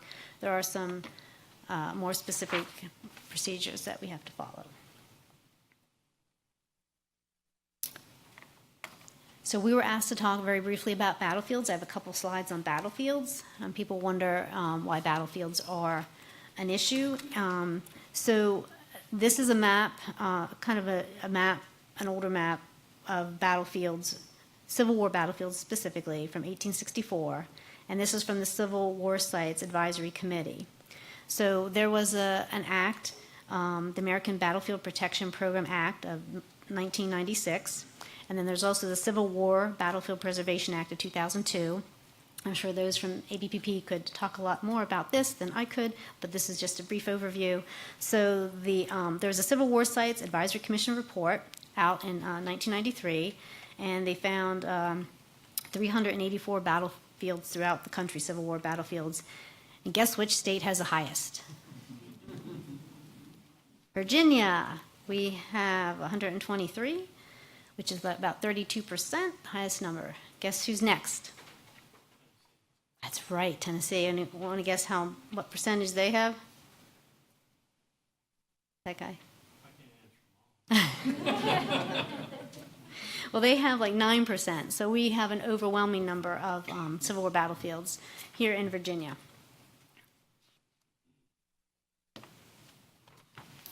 So some key terms to keep in mind about the battlefields and how they're kind of defined. So they look at a study area, and the study area is the historic extent of the battle. And it's not just where people fought. It's also how the battle raged across the landscape. So it's approach and retreat routes, assembly areas, command centers, hospital locations, et cetera. So the study area is fairly large. The core area, that's the area that represents the area where the fighting actually occurred, the hallowed ground.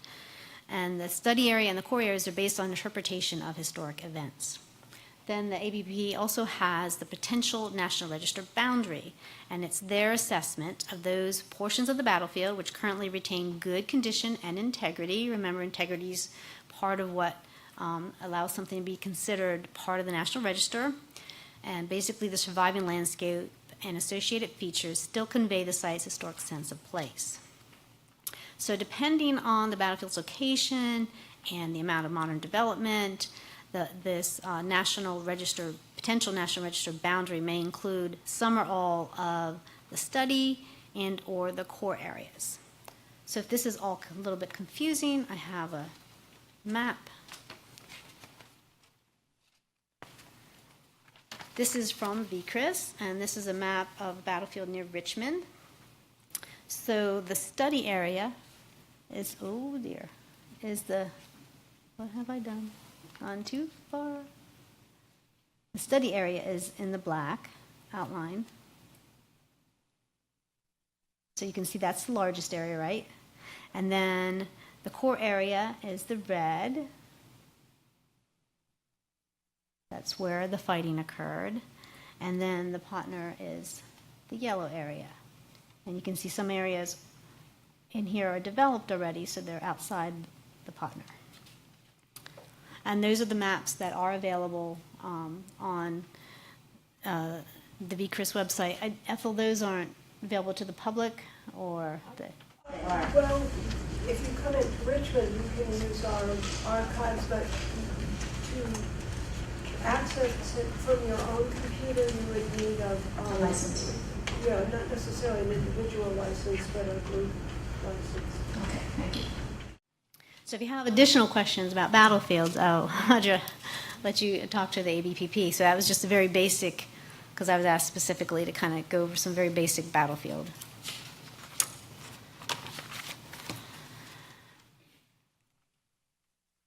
Okay, termination and foreclosure. I don't think people hear too much about this, but these are very important.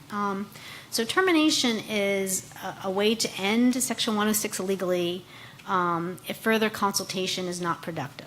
So I think we've only terminated 2 projects here, Norfolk District, very few throughout the country. It's not an easy thing. You can't just say, we're done, and close it out and be done. There's an actual process. And we have to go through our chain of command. The Assistant Secretary of the Army has to request the Advisory Council to comment. ACHP has 45 days to comment. And then we have to take the comments into account and document a decision. But in reality, the last time we did a termination, it took about 6 months to actually go through the whole process.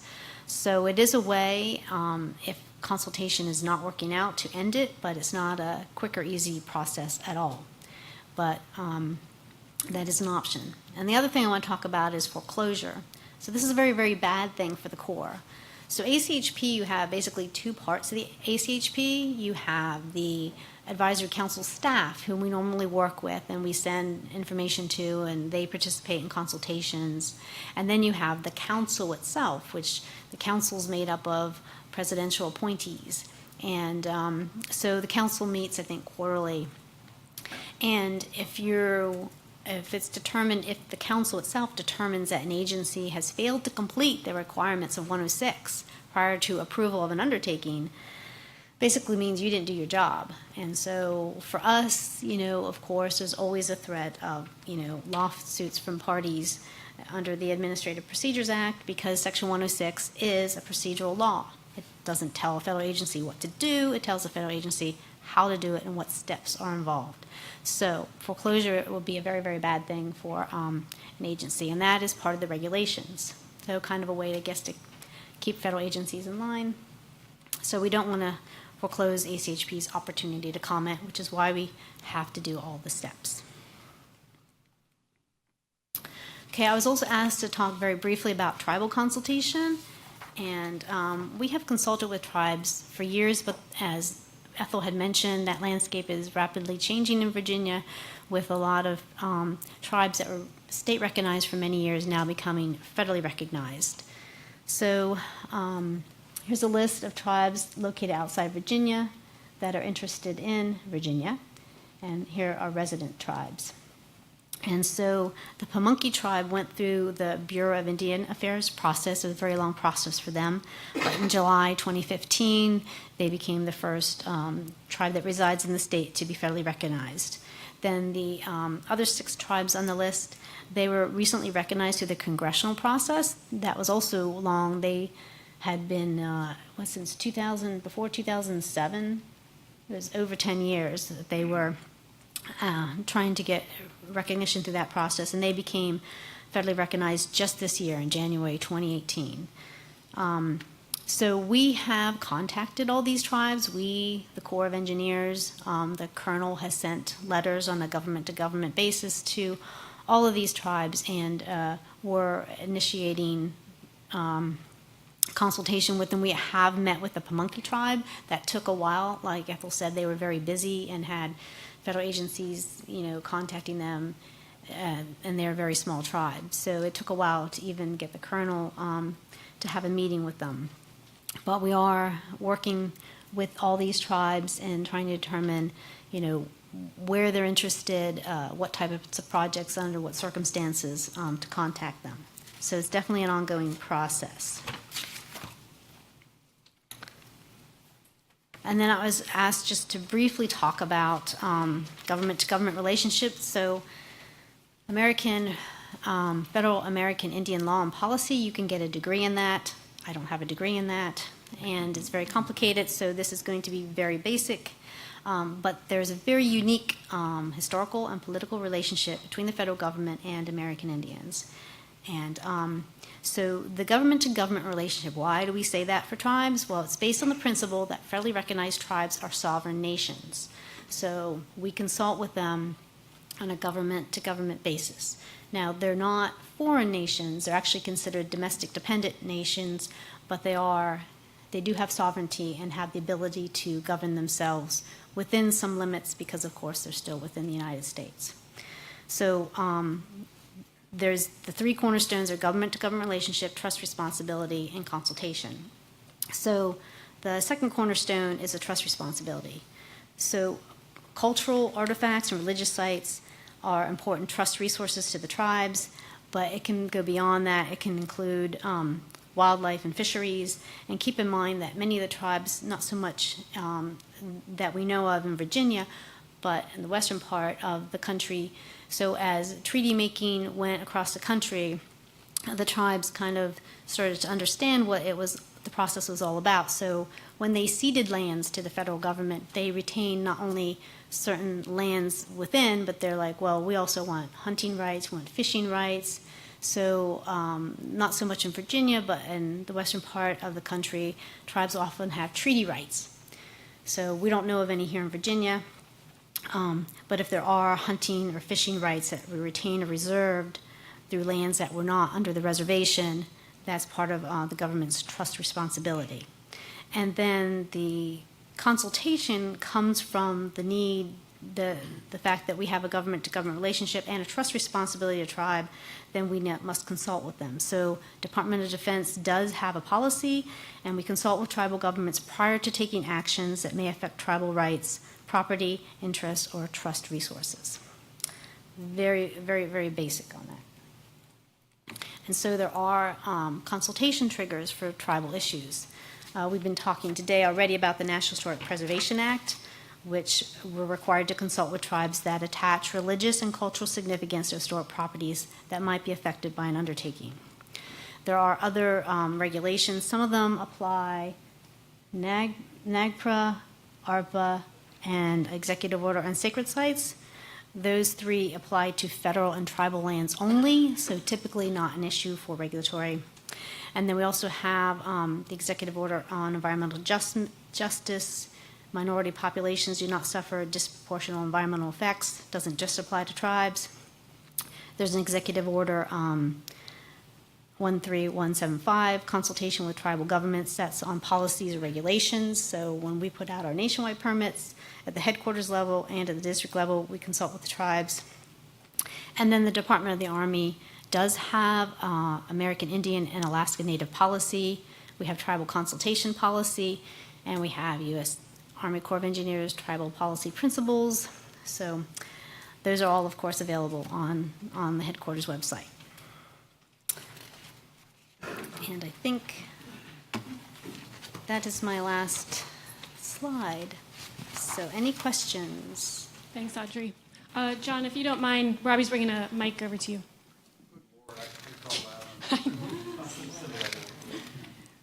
Audrey, you were talking earlier about you being the final decision maker. I had this vague recollection, and may go back in some time, that the Corps and the Advisory Council differ on permit area and area of potential effect. I ran into that at one point. Is that still true, and has that been all worked out? I don't think that's all been worked out. You know, there has been a lot of discussion over the years about Appendix C and whether it's legal or not, but it is legal. I mean, it is not. Take your word for it. Well, if you can find the lawsuit that says that it's not, good luck. It hasn't. I mean, you know, there's been no lawsuit to say that Appendix C is illegal. So we have a very, we're considered for many projects, we're considered a small handle federal agencies. So keep in mind these regulations, the council's regulations, were written for federal agencies. So when you think of federal project, do you think of somebody's bulkhead? You don't. You think of a major, you know, highway or something, or a military base. So our regulations take into account our jurisdiction and what the Corps has jurisdiction over. So I don't think it's been totally resolved, but in both our regulations and the council's regulations, it's very clear that it's the federal agency's ultimate decision on both the undertaking and the call on APE. Yes, we have a question in the back. Bryce is headed your way. Thank you. There's been a lot of talk about consultative timelines and scheduling. When it comes to consulting with the tribes and you know, requesting, sending them invitation letters to be signatories and so on, is there anything in the regs or anything sort of traditionally in terms of a timeline for how long to wait, considering folks may be busy with their actual jobs? Well, that can get complicated, and they are busy. So what we've tried to do is what we learned from the DAPL decision on the pipeline is it's very important to attempt to reach out as often as you can under many different ways. So oftentimes they'll say, well, letters, not consultation with the tribes. So we'll try, you know, email is fine with many of the tribes today. Not all of them. Some of them do want paper, so we mail paper to those that want paper. We also will follow up with phone calls to try and get their input, and we try our best, but we have to balance that, you know, need to obtain comments and the fact that, you know, we have a program to run, and so it can get tricky. That is a challenge, and we do our best to balance those two. Did that answer your question? Not really, right? Well, it's a good answer. I think from a planning perspective as a consultant, what's challenging when our clients want to know how long they have to wait, I don't know if it's an option during the consultative process to say, not an ultimatum, but if there's no response within 30 days, then we'll move forward with phase one or what have you. Usually we do, if we're asking for comments on something specific, on a specific step in the process, like commenting on identification of historic properties, we do provide timelines to consulting parties, and that would include the tribes. Thanks. We're running a little behind. I've got a couple of questions from the webinar, but I'm going to hold those until the end to make sure we have enough time for John. Are there any other questions in the room? We can take those now. Yes, Annie? I wanted to touch a bit more on mitigation for adverse effect. You had a slide that mentioned there are no ratios like we do for wetland or stream mitigation. However, keeping in mind that a lot of these developers have pro formas or hurdle rates that they have to meet, at what point, how do you quantify mitigation for historic resources, and how has that come up recently? And how has that been a part of the conversation? Well, it does depend. It is very case specific, depending on what the project is. If you have archaeological sites, like I said, typically data recovery is, if you can't avoid or minimize, then usually data recovery is the option. For other projects, I've seen a range of different types of mitigation, sometimes just screening, sometimes there's preservation of a certain portion of the property, sometimes there's preservation off-site, but it really is specific to each individual project. Go ahead. If I could just say that the advisory council says mitigation is what everyone agrees to. You might repeat that for the people on the internet. So the advisory council has stated that mitigation is what everyone agrees to. So if you have, certainly, we have signatory parties that we have to have sign the agreement, but you've got to involve the consulting parties, and we have to take their comments into account. We have to show that we've addressed them and seriously considered them. Thanks. Thank you, Audrey. John, if you want to come up, and then we'll have other questions at the end. Good afternoon, everybody. I'll make it quick since I know there are probably more questions about for Audrey than there are for me. My name's John Rinaldi. I'm a partner with Walsh Colucci out of the Prince William office, and I'm here today to talk about relocation of abandoned family cemeteries. This is strictly under Virginia law. These are for cemeteries that don't fall under federal jurisdiction. There are quite a few family cemeteries out there. I was surprised to find that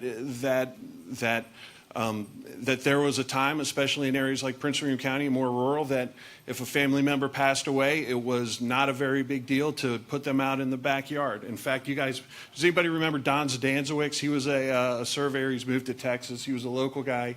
In his backyard was the grave of Silas Burke. It was just kind of sitting there.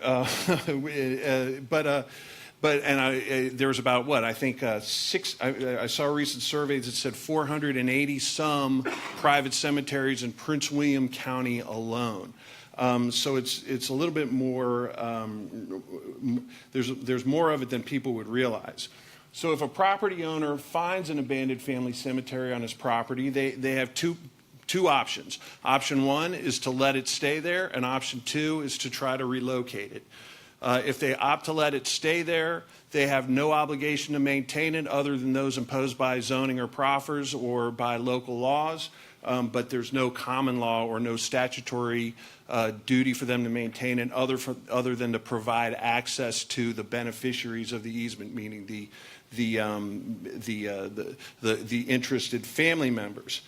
The other option is to try to get a court order to relocate it. Unlike all these other programs we've been talking about, there is only one person in every county who can tell you whether you are allowed to relocate a cemetery or not. That is the circuit court judge. So there's a few things that a property owner should do if they have an abandoned cemetery on their property and they wish to relocate it. The first thing to do is get a very thorough title exam to make sure that there is or not a reservation of rights to the cemetery in the chain of title.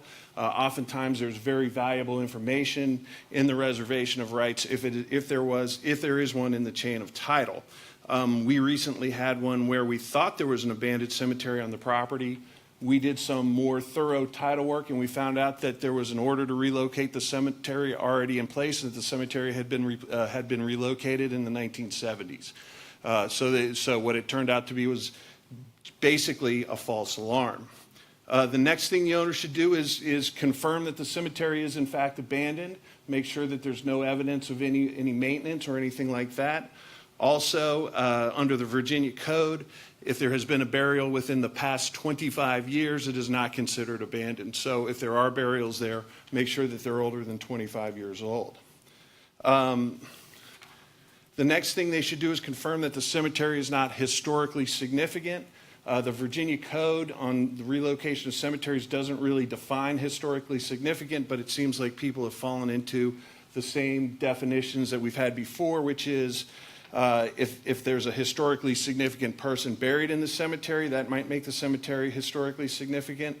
If there's some unique architectural or cultural aspect of the cemetery that makes it that could make it historically significant, or if the cemetery is directly connected to a historically significant place or event. Just like we had Monticello up there, Jefferson's grave is near there. While not required under the Virginia Code, it's advisable to hire an archaeologist to perform a cemetery delineation, make sure what the boundaries of the cemetery are, make sure that there are no whether there are unmarked graves there or not, and so we know exactly what we're dealing with. Now, if we have an abandoned cemetery that has no historical significance, then the next step is to file a petition with the circuit court to get a court order to allow the removal and the relocation of the graves.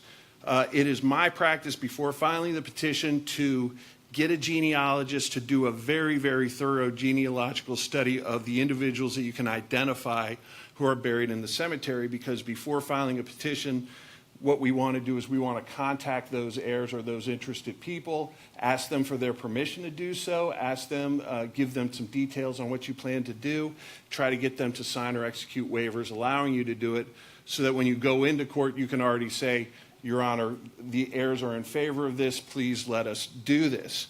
You sometimes run into some very interesting people. I had one guy say, I'd gladly sign your waiver if you give me some beer money. The next thing you have to do is you do have to locate all of the heirs. If you can't locate all of the heirs, there are publication requirements, and there's also requirements that you consult with local genealogical societies to find out as many of these heirs as you can possibly identify. The petition has to name, quote, all parties in interest, which is not a clearly defined term in the Virginia Code. We've taken the position that all parties in interest are the direct descendants of those people who are deceased and who are buried in the cemetery. Sometimes you get lucky and it's only a few people. Sometimes you don't and it's hundreds of people. Sometimes you can't find everybody, which means that your petition has to name parties unknown, which means you have to publish in a local newspaper to get good service on those parties unknown. And you also have to appoint what's called a guardian ad litem, who is a local attorney who is appointed solely for the purpose of representing those people who you don't know who they are. The decision on whether to relocate the graves is, in quote, the sound discretion of the court, which is the lowest level of review for a court. So in other words, if the judge says yes, the answer is yes, and if the judge says no, the answer is no. The judge can enter an order to relocate the graves over the objections of some heirs if they don't have well-founded objections. It's my experience that most of the time when you contact the heirs ahead of time, they will say, A, we had no idea, B, thank you for telling us, and C, please relocate them to a better place than they are now. And also, oftentimes, and I'll defer to the archaeologists on this, but it's my understanding in Virginia that the ground is very acidic. There's usually not much to move once you do identify the graves. There's a 30-day appeal period once the judge enters the order, and after that, the graves could be relocated. Generally, you hire a funeral director to handle those services and to move them to a permanent cemetery. What I'll say is the bottom line is this: it's an economic decision for the owner of the property. It can be a very expensive proposition. Consultants, archaeologists, time, it can take up to a year if you have a contested relocation. So really what you have to decide is look at your site conditions. Can we work this grave site into the site plan, into what we plan to do? And if we can, then maybe we should do that because it's time and expense to relocate the graves.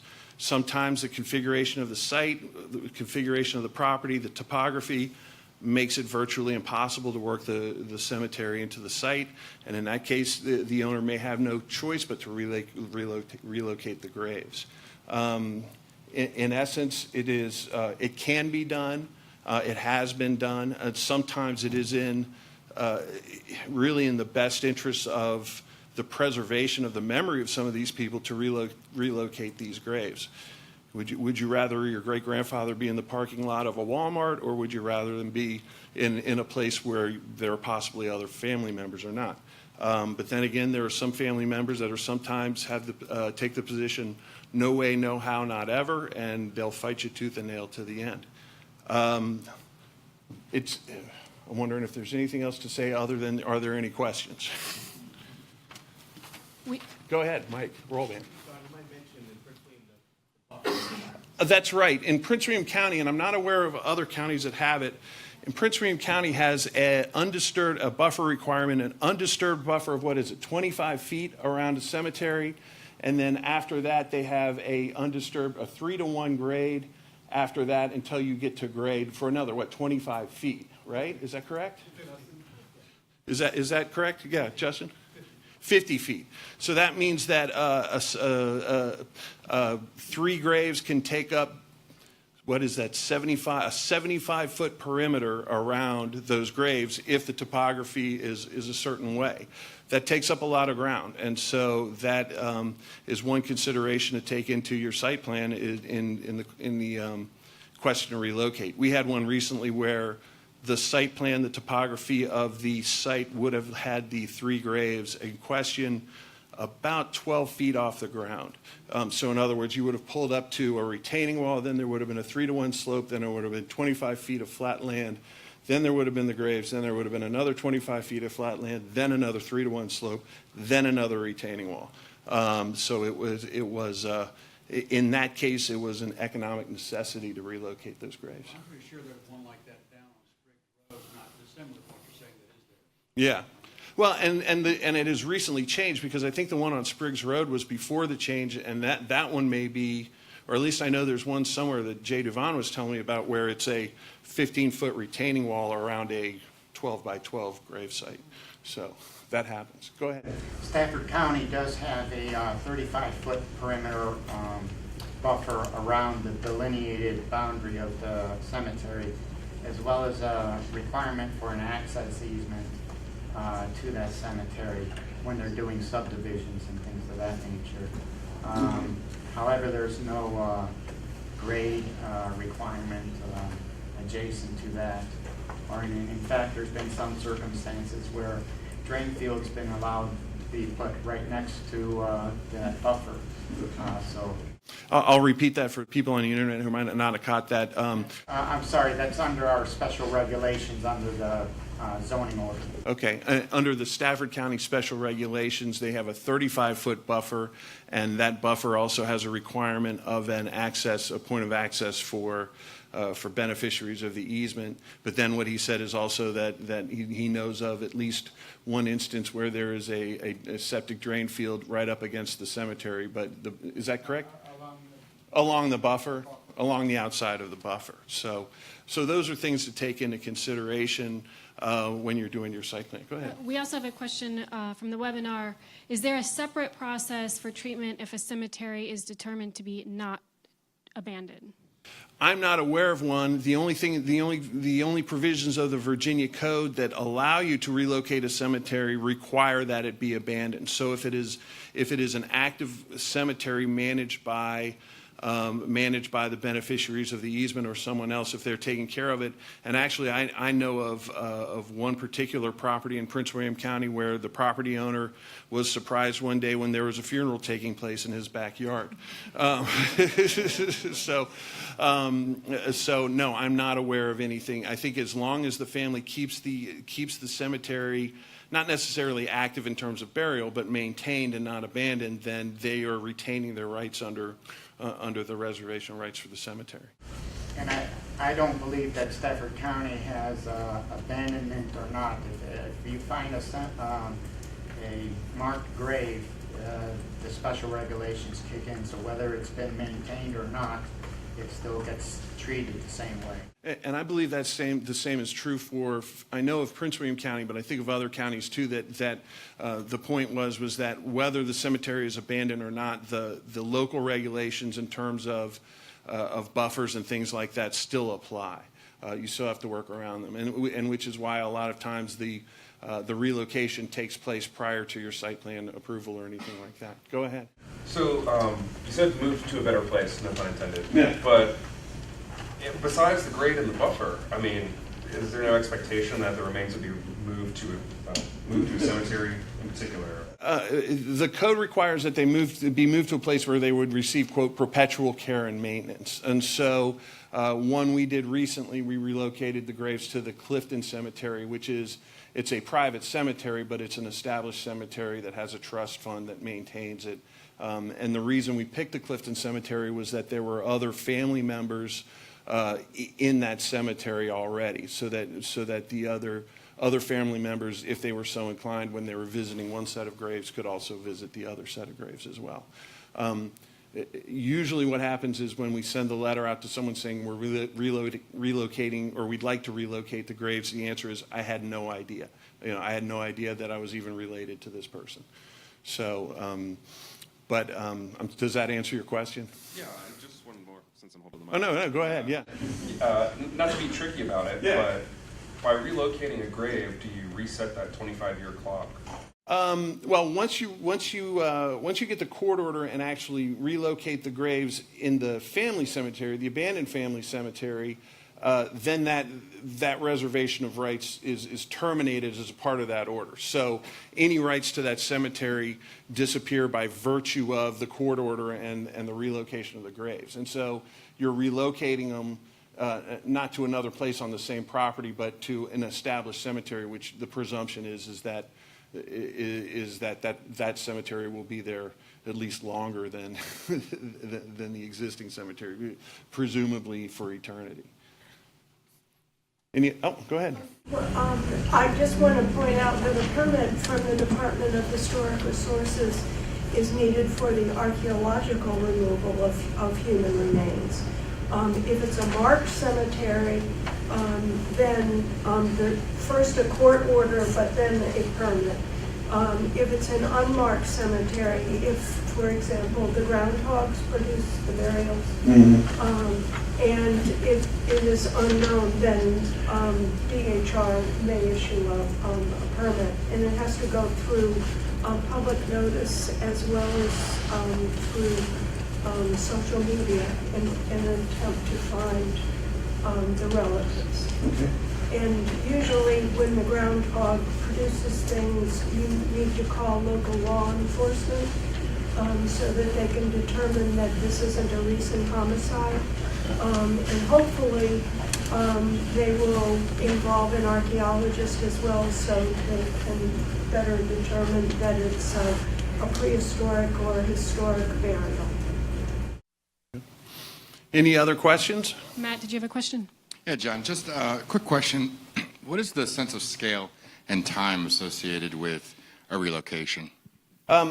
Like every lawyer, my answer is that depends. I've had them go very quickly when you have a small number of heirs who all agree.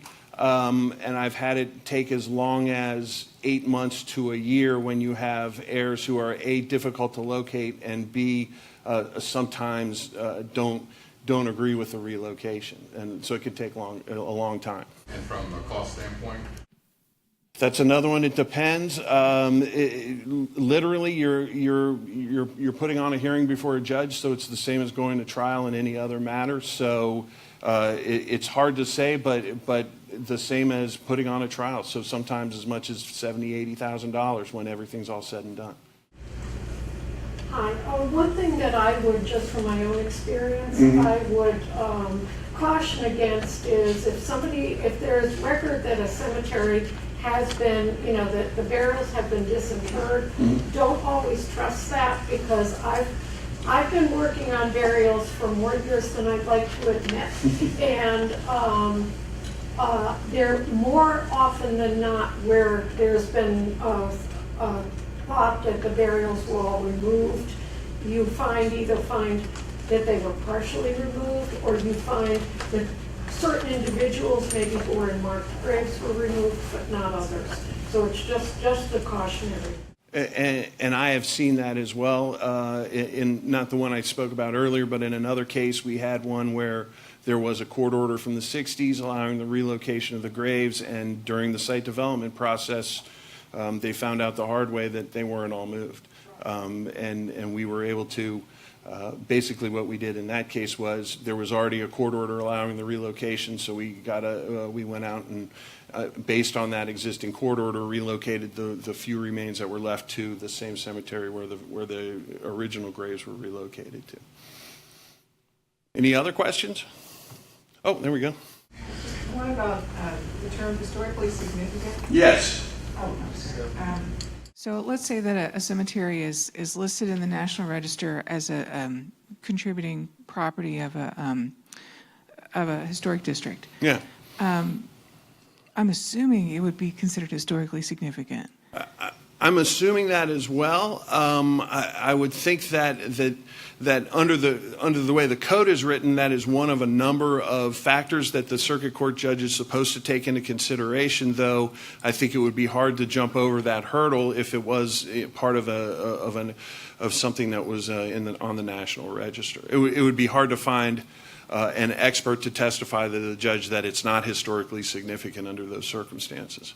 And that's really what you need is an expert archaeologist or historian to testify to the judge that this is not a historically significant grave site. That's the only way you can get that evidence in. I had two other questions from the webinar, I think, that are more related to the core. Okay.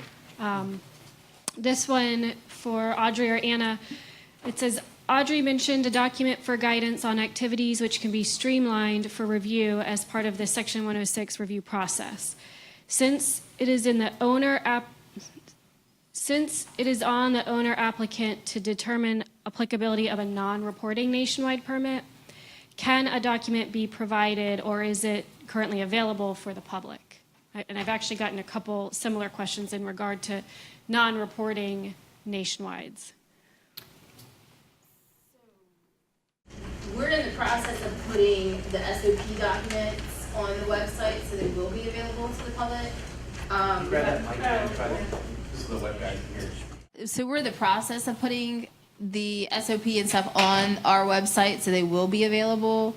As far as those for reporting, I believe they can have access to VCRIS. Well, for non-reporting, for the nationwide permits, there is a condition on historic property. So I would say that they would have to look at that, and if there are historic properties known, then they would have to, it wouldn't be non-reporting, they'd have to submit a PCN. If they have any concern whatsoever of the potential for historic property under a non-reporting nationwide, the best thing for them to do is contact a core rep, and we have the ability to look that up and let them know if there is anything there or not. If they're not sure, then the best thing is not to move forward until they talk to someone from the Corps. Sure. Yeah, so there is a condition in the nationwide permits and our regional permits too about historic properties. Okay. Okay. That covers that question, hopefully. I think so. I think maybe what they're getting at is if there's no, again, it kind of goes back to what Ethel touched on, if there's no wetland impact and no permit Well, if there's no process- wetland impact, then there's no federal undertaking. Right. For us, the Corps. Right, so then there is no Section 106 Correct. process. Right. Right. Mm-hmm. Lauren, do you want to ask the other one? So we did have a second question from a webinar participant that I think piggybacks off of an earlier question about timeframes and communication with the tribes. But their question is, has the Corps developed a formal communication protocol and formal operating procedures for consultation with federal tribes? This questioner is interested in knowing if there's a reasonable timeframe set regarding any comment periods. So we are working, I doubt that we would be able to have one document. We'd probably have to have a consultation protocol, one for each tribe, unless, they're willing to work together. We haven't set one up yet. I know other districts have, but they've had much longer time to develop such a consultation process. But we would like to have such a consultation process with the tribes, I think, especially for the ones that are newly recognized, just recognized in January. Obviously, there's lots of things that they want to do, and lots of federal agencies requesting consultation, so it may take some time. Any other questions from the room? I have one for John. Actually, are you familiar with any? I know that we're speaking practical here in details of moving stuff, but you're actually moving graves. Has there been any good stories of supernatural situations? From my experience, I know of at least one where a gentleman actually had a bone that he determined was actually from a human, and after basically taking it from the site, he basically said it was a life-changing experience for him. He basically broke out in hives for 2 or 3 days. It was basically as fast as he could get it back. And here we are moving bones to different cemeteries. Is there anything like that in your experience? The only kind of war story I have that I thought was funny was that there was a property out in Tice's Corner area where we filed the petition. We got the order to relocate the graves. And I get a call from the site superintendent when it was all supposed to take place. And he says, there's a guy here from Charlottesville who says if anything of value comes out of the ground, it's his. And I said, who is he? And he says he is like a descendant of one of the deceased people. And the rumor was that grandma was buried covered in jewelry, and he wanted that jewelry. And my response to the site superintendent was I don't care what's in the ground. Whatever comes out of the ground goes back in the ground over at the Andrew Chapel Cemetery. Don't let him touch anything. So that's kind of one of my funny stories. But other than that, nothing of a supernatural nature. If I end up somewhere other than my family after my great demise, it's probably because of something much worse than moving graves. So thank you. Go ahead, Mike. Just wanted to warn everyone, for the developers here, we had a horrible experience 3 years ago in D.C. for the client. It was a nonprofit. They bought a piece of land that we ended up in 2 acres finding 190 bodies. They were supposedly removed in the 60s. We did 10 test pits, and the archaeologists found 7 bodies in the first 10 holes. That led to continued excavation. So it's a real scary, it's a real issue in your due diligence. That nonprofit, unfortunately, believed that the District of Columbia, who sold it to them, they believed their statement that they had removed the bodies. And so it was because of the government. And so it became a huge mess, several $100,000 of work. So just be careful on that. We're a few minutes over. Are there any other questions in the room?